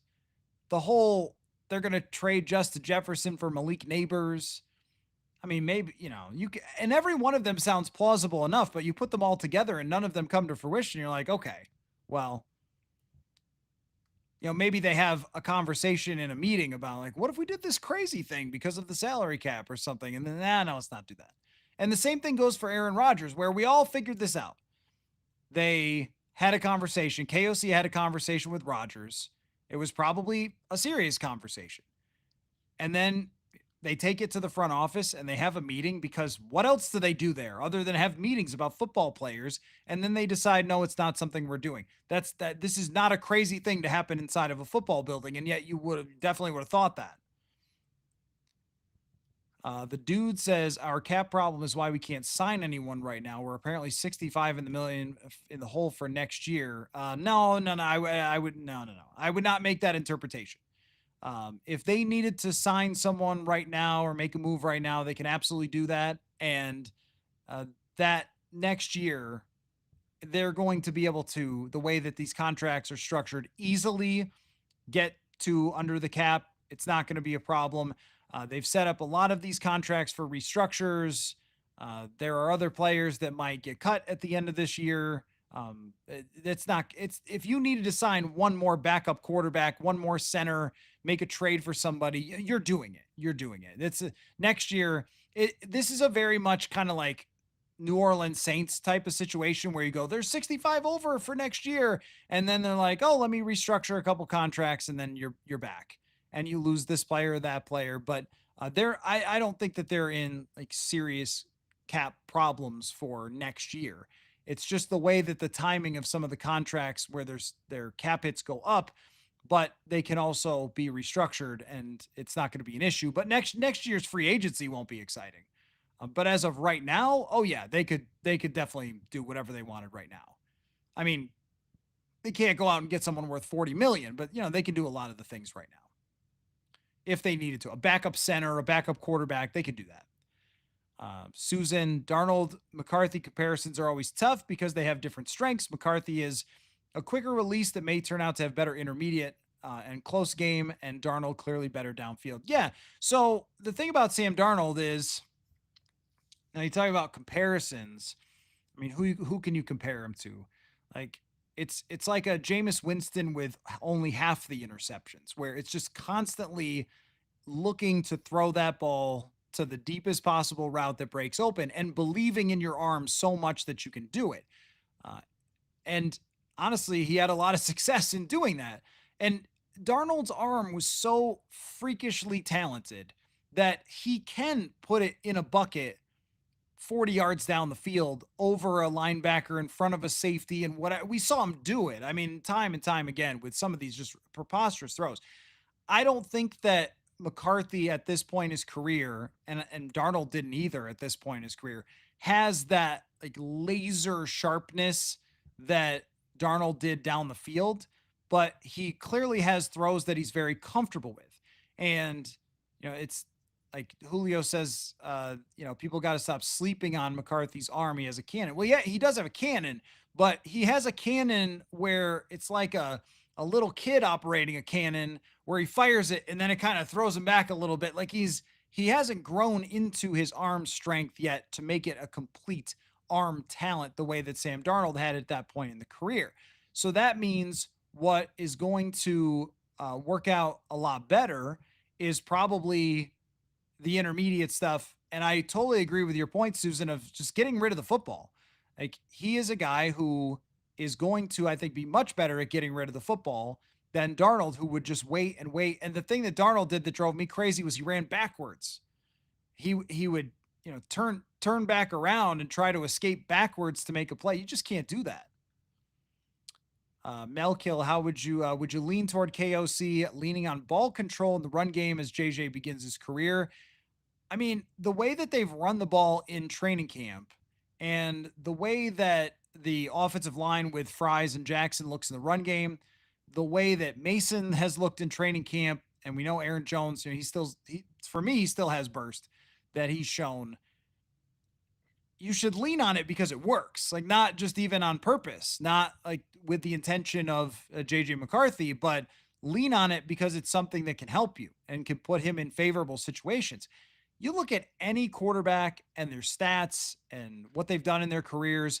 And if you go to 2nd down and 5 or less, every quarterback's going to have better numbers at 2nd down and 3 than they would at 2nd down and 11 or 2nd down and 10.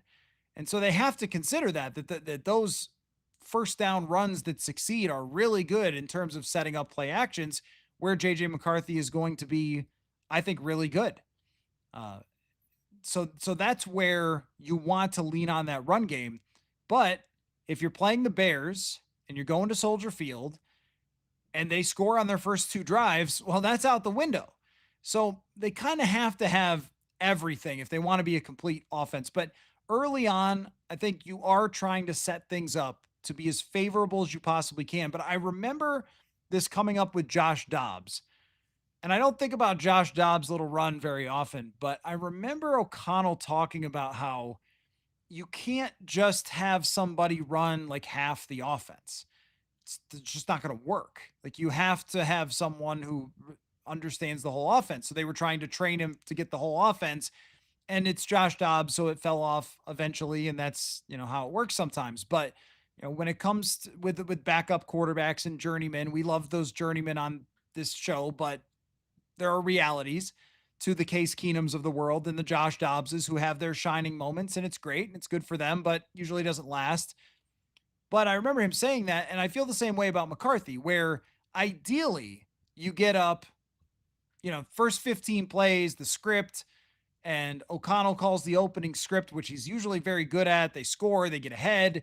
Caleb Williams takes a sack, and all of a sudden, you got the ball at the 50-yard line with a chance to kind of pound their faces in. Then, yeah, okay, that's great.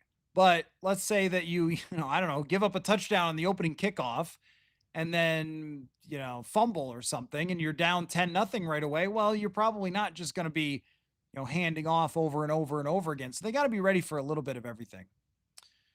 Dr. Smug with a unsmug comment. I like watching the preseason. Gives me a good look at the young guys and backup talent. Yeah, I agree with you, Dr. Smug. That wasn't smug at all. That's just true. And this year there are a good amount of players on this roster that have shown, hey, you got to pay attention to me. I mean, how many times have we mentioned on this show Zamiah Vaughn's name? Probably, repeatedly, right? Zamiah Vaughn, he's been really good. And you're going to get your first chance. Most of you haven't been to practice, so you're going to get your first chance to see him. You see how big he is, see how he moves, all that sort of stuff. Like, that's great. I love that for, going out to practice time and time again. And then you see over and over and over and over again, you see these guys practice and you think you have a good sense for them. And then they get in the game and sometimes it's different. Some people are gamers. Some people are, guys who shrink when the actual hits start coming. Dr. Smug says Goff didn't feel the pressure up the middle last year. It's different now. Oh, because Julio asked if Jared Goff is going to expose Brian Flores again. When they are putting together, so I don't know, we'll see. But when they're putting together this roster this offseason, who do you think they were thinking of? Two teams. You know who they are, the Lions and the Rams. They were thinking about how the Lions were able to take advantage of their blitzes and rushers that were vacating areas because Jared Goff's really good. And Ben Johnson, when not a head coach and not a lunatic, good, probably. Very good at understanding where those vacated areas were going to be. Very good at understanding tendencies. Like as far as an executor of an offense, Jared Goff's as good as it gets in the entire league. Just excellent at executing his offense. So, I think that this year, what they went out to do was to find two guys who could make it so Jared Goff can't just throw to the same places over the middle that are vacated by blitzes. And that's Javon Hargrave and Jonathan Allen. Go rush the passer. Go make it so, they can't just do that over and over again. And the defense did play really well for the first half of that Week 18 game. I think the defense found some answers for them, but also Ben Johnson not being there is a major factor. Let's see, Sloth, who will be the first quarterback to get ginked? I mean, Caleb Williams has ginked written all over him, right? Doesn't he? Will says, Walter Rouse have a chance of stepping in for Darisaw instead of School. Does he play that side? I did notice him playing that side. I wouldn't count it out. I would not count it out because I think School's had a pretty tough time. And I haven't really gotten a good sense. There's just been a lot of pressure on the quarterbacks. I haven't gotten a really good sense for how Rouse has played. He needs good preseason games. I would not count that out. He was on the left side today, and School has more experience, but if you can't stop anybody, then your experience really doesn't matter. Seth, what about Geno Smith for a comp? I think, Geno Smith would fall into maybe the same bucket as I expect him of like a third tier type of quarterback. And consider the first tier. When I say third tier, it's not an insult because the first tier is Allen and Lamar and Mahomes and Burrow. And the second tier is like Jalen Hurts and Justin Herbert and like really good and paid quarterbacks. And then right after that, you do have like your Geno Smith. I don't think he plays anything like Geno Smith. I don't think he plays anything like him. But because Geno is reckless and crazy and makes insane wild throws and then holy cow, terrible throws, stuff like that. I mean, I don't think that that's what McCarthy's going to be. I think it's going to be a safer type of game and not just like wildly whipping the ball everywhere as Geno Smith does. We don't know that yet. Maybe it will be, but I just think they're a different type of player. And Geno, as far as arm talent goes, layering, like touch on the football, when he pushes it down the field, he's very much Sam Darnold-like. I think Geno and Sam Darnold are kind of the same quarterback. Susan, interested in punt and kick returns. Aren't we all, Susan? Isn't that great? You get a neck roll for that. We are all interested in the kick and punt return game because it's an opportunity to see some playmaking ability. Ty Felton, Bolden needs it pretty badly. I don't know if Tim Jones is going to return. We'll see, but I would be surprised. I don't know if he's going to return or not. Rondale Moore, though, This is a big game for Rondale Moore. Like, go show it's there, man. Go show that playmaking ability is still there for you. I think he's looked good in camp the last couple days. Early on, he still looked quick, but he didn't look like he was quite decisive. The last couple days, he's been catching passes. He's been pretty decisive. I've liked where Rondale Moore is going, and that's not just because I wrote about him over at purpleinsider.football, I promise, but I did like where he was going. You saw the highlight throw of to Rondale Moore, seldom. It was really good. A really good throw by Sam Howell. And it was one of the better throws that he's made, but, is he going to be able to carry that over? That was a 7-on-7, and I always kind of take that for what it is. Kurt says reestablishing control of the trenches was an organizational goal, establishing the line of scrimmage, maybe the most important thing we could see on either side of the ball. Totally agree, Kurt. So many years we've sat here and chatted together about the guards and about they too soft up front. And, I thought at times last year when Darisaw was in, I thought they had a good offensive line. But once he went out, I don't know.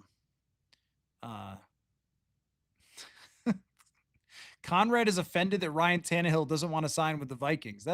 You are the first person I've seen this take from, Conrad. Why does Ryan Tannehill refuse to sign with the Vikings? What's his problem?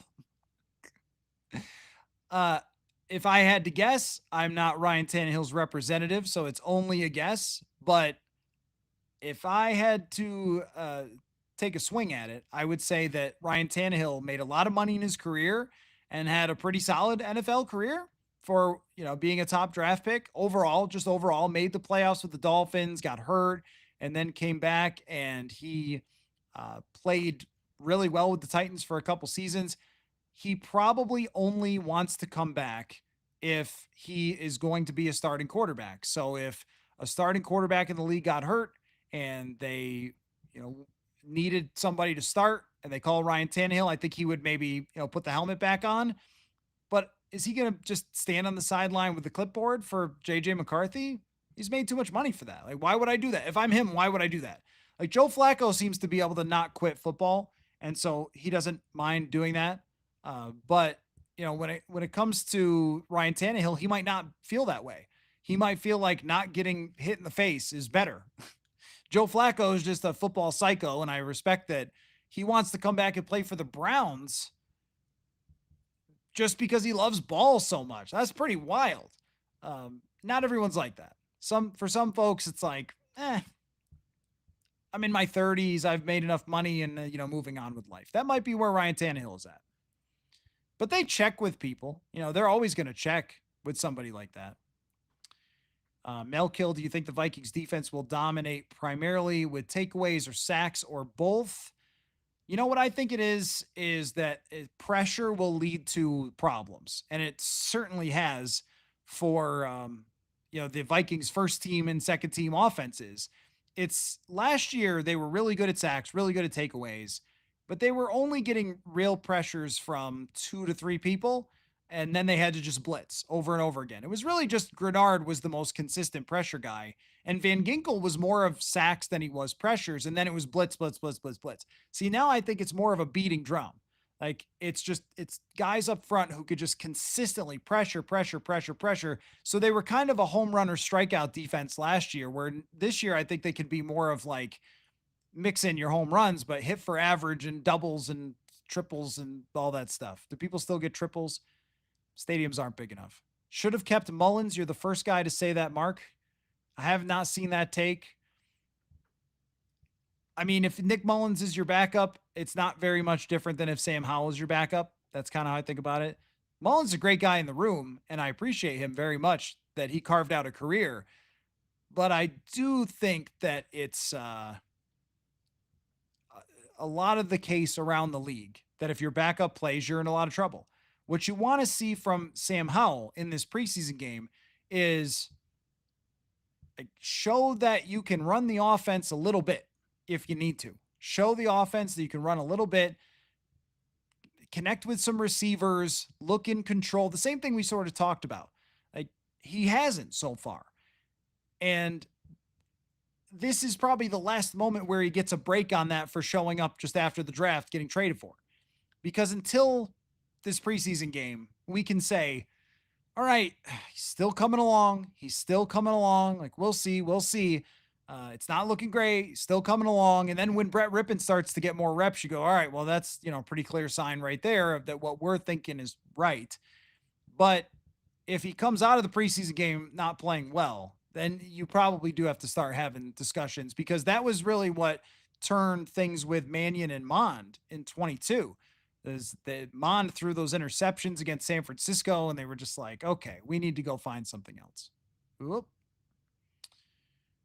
Hold on. Some things happen sometimes with me trying to click in the chat, and I make a noise, but it makes no sense to you because you don't know I'm trying to click something. Sorry about that. Let me get a glass of water. It's been 2 hours. You guys are great. You guys are rolling tonight. We didn't even really have big news. Except for we can close the book now on Jordan Addison's suspension. It happened after a year of talking about a 3-game suspension. It happened. And now we move toward week 1, 3 weeks without Jordan Addison. And hopefully for all of us, we do not have to talk about a suspension for a year again, because that was grating. Can says, is McCarthy's release quicker? I can't really judge that well. Than Darnold's, I think so. Seth, I agree that Darnold and Love are similar. I think his release is quicker. Darnold kind of brought the ball down and really torqued with his entire body. Like, Darnold, part of his brilliance as a thrower in terms of his velocity, but also having touch on it, is he really threw with like his trunk, his core. Like, if you look at a golf swing, and those of you who are good golfers, like, most of the action that you're doing is usually with your body, not so much your arms just trying to like pull the club, right? It's like your whole body. And where Darnold was really good is getting his whole body involved, from all the way from the feet to especially where he was the strongest, in the middle of his body, and getting every bit of it into that throw. And I think that made it for easy power down the field. But his release, I don't think was much different as far as from the time he separated his hands to the time he released it than most quarterbacks. I think it was that he stood there and stood there and stood there and was so unafraid of being hit or unaware of what was going on around him sometimes. But I also think that he would just stay with reads. He would just like, nope, I'm going to stay with this play. I see it. I think I can do it. And they urged him, and he did get better toward the end of the season, but they urged him to just check it down sometimes. It's great that you're going down the field, but maybe just drop it down underneath and don't get smashed. But he just continued to get smashed. Willie says, can you explain the difference, punt versus kick returns? Well, the punt return goes real high. No, I'm just kidding. Maybe the Vikes, maybe Vikes specific to punt returns need to be more twitchy. And thank you so much, Willie, for the super chat. Really appreciate that. You could look it up, but here's $5. Thank you.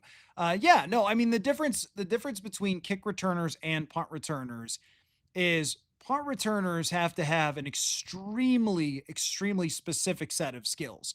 Twitchy is a great way to describe it, but also they have to be really smart and make good decisions too, because and in lightning instances of, am I catching this? Am I calling for fair catch? Which way am I taking this? What's the play? What's the blocking scheme versus what I'm seeing in front of me? Like, all that stuff has to happen in an instant. Whereas a kick returner, so a lot of it for a punt returner is actually above the shoulders. This is why Marcus Sherrills was so great. Sherrills was fast, but I think his brain was just crazy good at understanding where everything was in a really lightning quick type of moment. I said to somebody the other day, just like, you got to be a psycho to be punt returning. Like, yeah, I mean, you got to be a very, very unique dude to punt return, because of all the things that are happening while you're staring up at the ball, knowing that people could kill you if you decide to catch it and run with it. As far as kick returning, you can see the whole play develop in front of you. And a lot of times it's a little bit longer speed too, as opposed to twitchiness. It's where with a punt returner, you want them to get you 10, 15 yards. And then, whoa, if they break one, that's amazing. But with a kick returner, you want them to be able to get 35, 40 yards. So long speed is important to be able to not just be quick in short area, but actually outrun people because you're going to edges of the field most of the time. It's not too often where you just run straight up the middle, then run for a touchdown. So you're beating people to edges by the tiniest amount of margins. I also think now you should look for tackle breaking, because if you have some kick returners that can shed some tackles, that'd be pretty good for you. All right. David says, be careful with Ben Johnson, even though you may very well be right. However, the first week usually is an anomaly, and my concern is the whole season of preparation by the mad scientists. I have a huge respect for Ben Johnson as an offensive mind. He's done an amazing job against the Minnesota Vikings. And I also think that he has a quarterback that can do anything he's asked to do, and great receivers. And Ben Johnson, let's not forget, Ben Johnson had a top 3 offensive line over the last 3-4 years. It's just a little bit different. It's just a little bit different than it is in Chicago. And I think that Caleb Williams is not his type of quarterback. Now, yeah, I mean, look, I don't know how it's going to play out. Neither do you. And you're right that weird things do tend to happen sometimes in week 1.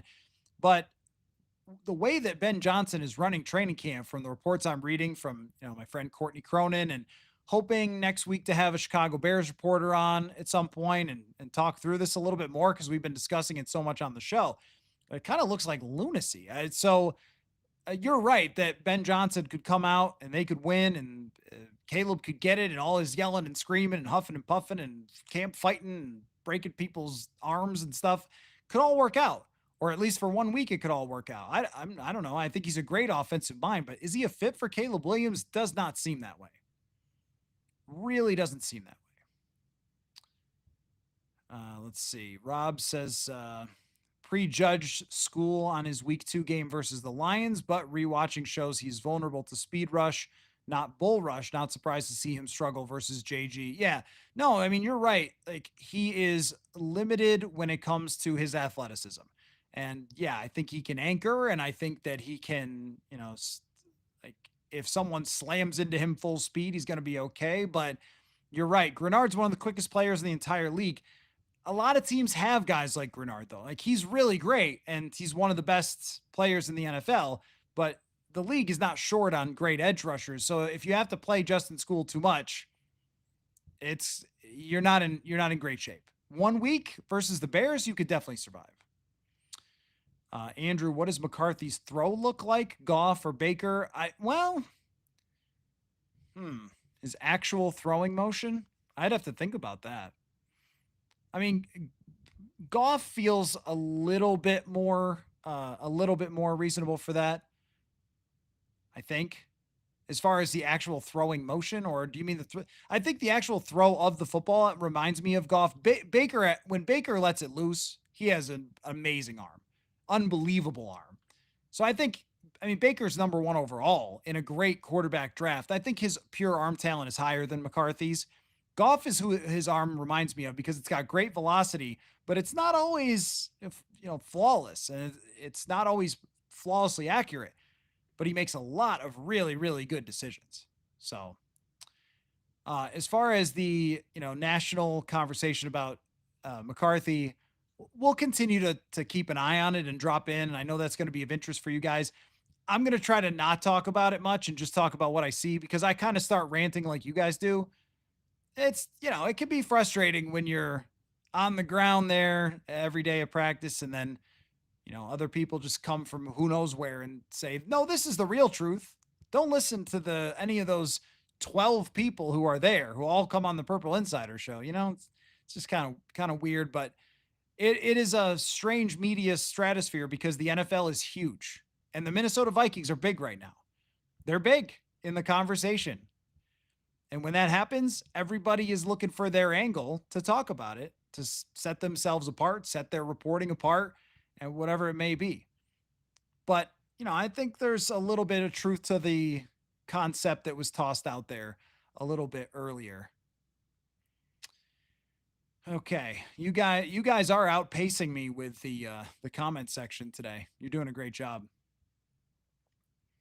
Michael says, do you see the Vikings looking for more depth at quarterback given the current circumstances? I don't think really depth is the issue as far as like, I like what Max Brosmer has done. And as a QB3, I like Brett Rippon. I think he's good in the room. I think he knows the offense extremely well. And if Brett Rippon had to play, he could play. I think Brett Rippon could go into a game and play because he knows enough about this offense to be able to throw the ball to some right places. It probably wouldn't win a ton of games, but it might look like Nick Mullins or something. It's really what it comes down to is it just comes down to Sam Howell. Like, can he be good enough to trust if he has to go into a couple games? That's what it really comes down to for the backup quarterback situation. Demad, I like the Vikings defense blitzing last year. It seemed to work well last year. Hopefully we do more this year. I don't think they'll do more, but they actually reduced the amount of blitzing quite a bit from 23 to 24 because they just had better players.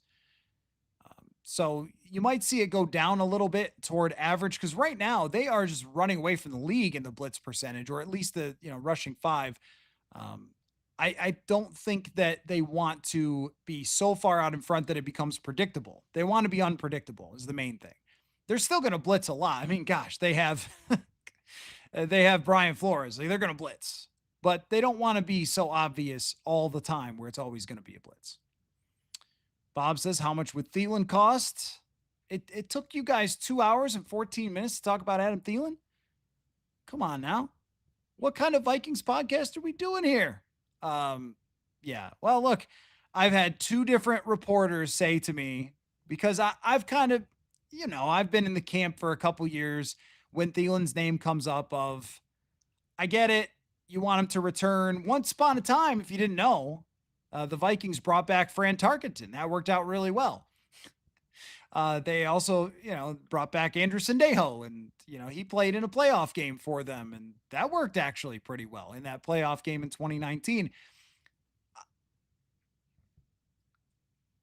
I think that right now I would probably just rather see them roll with what they have and go from there. I want to see more of Rondale Moore. That's why I wrote about him. Because I want to see more of Rondale Moore. I'm really intrigued by that situation. If they come out of this feeling like, ooh, it's pretty brutal, the wide receiver 3's position, then that is something maybe you would consider. But they also have Josh Oliver. Like, they've got a lot of players on this team. Losing one guy for 3 games is not really something that should devastate them in week 1, 2, and 3. But I get it. I get the argument of like, hey, bring back Theilen, and he knows the offense, or at least, probably remembers a good amount of it. And he could drop in and play a veteran type of role and come back home and all that. And it's a wonderful little story, but I don't know. How much would he cost? It couldn't be much, because if Carolina is getting rid of him, that means that they're not really in the best spot. So let's see. C-Bake says with how uncharacteristically pointed KOC's comments were on Ty Chandler's pass blocking, do you think it's lack of effort in trying to improve that aspect of his game or inability to perform? It's a good question. I actually don't know. I see Ty Chandler working at it. I see him. They have actually, it's one of the funniest. It's honestly one of the funniest drills. I understand why it works, but it's one of the funniest drills that I've ever seen them do, where they have like CJ Ham holds a stick. I'm not making this up. Holds a stick, and then the other player holds a stick, and they kind of practice the technique of like moving the stick around. So they're not really jabbing each other, but getting the idea of controlling the other person's momentum or whatever. It looks really funny. And I've seen him doing that. I've seen him working on the side on it. I think football is a really fast game. And the guys who have been good at pass protection are usually super, super cerebral about the game. And I mean like Latavius Murray. Latavius Murray is the best pass blocking running back I have ever seen in my life. He made a career out of it because you could always trust him. Latavius Murray's a really, really smart dude when it comes, well, I mean, he's a really smart dude in general, but like football, he really understands the game. And I think he was great at identifying tendencies. I think his brain just worked really fast. But when you actually like see it up close, how quick this happens and how quick you have to make that decision, it might not be for lack of trying. It might be for just like, you're not great at that. And maybe they do like Xavier Scott instead if he's better at it. But it's not that I don't think it's important. It's just that, like, don't lose the forest through the trees that Ty Chandler can get the football in his hand and make plays. Seldom Seen says you don't have to have the best QB. You just need to have one of the top 5. This is why people critique guys like JJ so much. You figure out, you'll know when you see it. I don't think, see, that's the thing about it. Like, I only think of it in these types of terms. This is how I've always thought of quarterbacks, because I got really frustrated at this ranking thing, because the difference between the 5th best quarterback and the 6th is not the same as the 1st and the 2nd. And it's not the same as the 14th and the 15th, right? Like, and that's why Mike Sando does the tiers, because that kind of chunks the quarterbacks, which I like, but I've kind of always thought of it like this, that there are certain quarterbacks that will give you 10 shots to win a championship. And if you're an OG listener, you know this rant a little bit, but like, Josh Allen is going to give his team 10 chances to win a championship in their career, where they're going to be in a divisional round, AFC championship. They win 13 games, 12 games. That's Peyton Manning. That's Drew Brees. That's Tom Brady. And Brady just happened to win them all. And, you know, he's the best at that and everything else. But those other guys, like, they gave their teams, those elite all-time great quarterbacks, John Elway, Jim Kelly, the ones we're talking about, 10 chances to win a Super Bowl. Kelly played a little bit shorter career, but don't nitpick that. Then there's the next level down, and I know Kelly didn't win, but he was in 4 of them, so that's my point, right? The next level down is guys who get, 3 or 4 chances. And if they don't make it happen, they never win one, and they're probably not going to the Hall of Fame, and they're not going to be remembered that much. Like, think about Eli Manning or Phillip Rivers. Eli Manning and Phillip Rivers are on the same level of great quarterbacks. They might not make the Hall of Fame. They might make the Hall of Fame, like right on that bubble. And they probably gave their teams 5 chances to win over their careers. Eli won twice. Phillip Rivers had his cornerback fumble an interception from Tom Brady and lose a game that way. So, and a kicker miss on him, right? See, and then the next level down from that is the quarterback who gets 1 chance. That would be like a Kirk. Like, Kirk Cousins over his career probably had 1 chance to win a Super Bowl. It was probably 2019, where the team was good enough. They were in the playoffs. They get a playoff win. It didn't happen. It's never going to happen. That was your 1 shot where the team was good enough to do it. And your team has to be excellent to do it. Like, fantastic. Brock Purdy might be this way, where he gets 1 shot to do it. He's a great quarterback, but he gets 1 shot to do it. I think where McCarthy ceiling is probably in the Phillip Rivers and Eli Manning. I don't think it's in the Peyton Manning. I don't think it's in the Josh Allen. Figuring out whether he's going to fit into the category of gets 1 shot at it or gets 5 shots at it is really, really challenging. And that's like down the road, we figured that out. We figured that out in the next year, in the next 2 years, seeing him completely develop. This year, he has a chance because the team is so freaking good. And so he might just have 3 chances while his team is good. A Carson Wentz. Carson Wentz is like a 1 shot or 2 shot type of quarterback because his team was so good. He got his 1 shot. Nick Foles did it for him. And maybe he's that who can only do it when he's on his rookie contract. And there's that kind of quarterback too. We don't know that yet. I think what I know from seeing him enough is that it would be shocking if he was under a Kirk Cousins, if he performed below, like in that 17 to 25 range or something like that for quarterbacks. If we want to do a ranking or a 4th or 5th tier, that would be really shocking. Just on the way he's played, with his leadership, with his arm strength, with his playmaking. I think it's going to be somewhere in that other range, and I don't know where yet. Demad says, who you picking is the Vikings wide receiver 3 and 4? As of right now, I would go with Rondale Moore and Lucky Jackson. And it's on Ty Felton to make that change, but I think Ty Felton needs more work. I shot you 99. What's the goofiest looking drill you've seen in camp that made you question how it translates to the football field? Easily when there's anything with a mattress out there. Now it's It's a purple mattress, and it doesn't look like one that you sleep on, but it's a mattress, is basically what it is. And there's a fumble drill, I think, where they jump on it. And there's another one where they catch it and jump on it, like falling over the end zone, I think.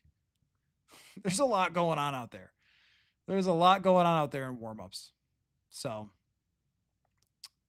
just one more reminder. If you wanted to answer the FanDuel question of the day, Jordan Love's over-under for passing yards, 3550.5. If he throws for only 3,500 yards, how many wins are the Packers getting?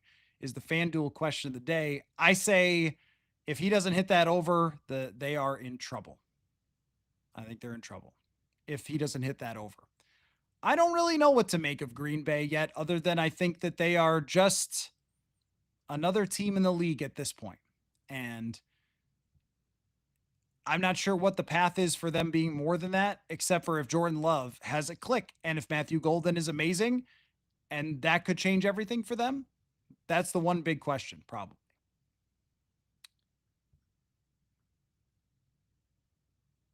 Skull Viking says Vikings are built for cold weather, and we're the only Super Bowl favorite against Kansas City. I'm not following that one. I clicked it because I thought it was going somewhere. Had a pretty good track record with that today, but missed on that one. We got Fran Tarkenton's playoff stats. This means it's probably time to wrap up the show when I'm clicking the wrong thing, running out of voice. No Diet Dr. Pepper.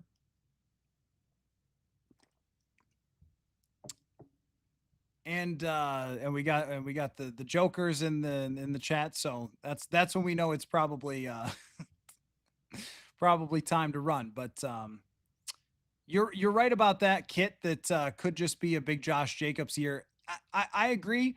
At the same time, look at with the division, is Josh Jacobs like running them to a championship? Cade says 7 games. Yeah, that's probably right. It was an interesting over-under because I feel like Jordan Love should go over that. Maybe injuries, though, could be problematic. Anyway, all right. Tomorrow, there's a lot going on tomorrow. Ben Gessling and I are getting together for a show tomorrow. Going to be happy about that. So keep an eye out for that on the channel, where we are going to preview the Vikings preseason game. And also we'll be, I think, going live. Tomorrow night, depending on how practice goes. We'll see. Because I'm talking with Ben and also planning a show with Chris Trapasso. That might end up being the show tomorrow. Let's see how it goes. If there's no news tomorrow, then keep an eye out for Ben and Chris Trapasso. If there is, then live show it is. But anyway, this has been a really good conversation again, as always, with you guys. Thank you so much for the chat, and we will see y'all soon. And I mean, just a couple days away here, guys. Football. Ryan says Matt Ryan type career. Yeah, Matt Ryan falls into the same category as like an Eli Manning or a Phillip Rivers. And Jake the Snake Plumber. That's a good one. Jake Plummer with the Denver Broncos going 13-3. That's a good comparison, Ryan. All right. Thanks again, everybody. Really appreciate the huge crowd here tonight. Thanks so much for watching. And we'll see about tomorrow. We'll just see if we got any action, any news. Otherwise, it'll be myself and Ben Gessling recorded from TCO Performance Center tomorrow night. Really looking forward to that. So we'll catch you guys all later. Football.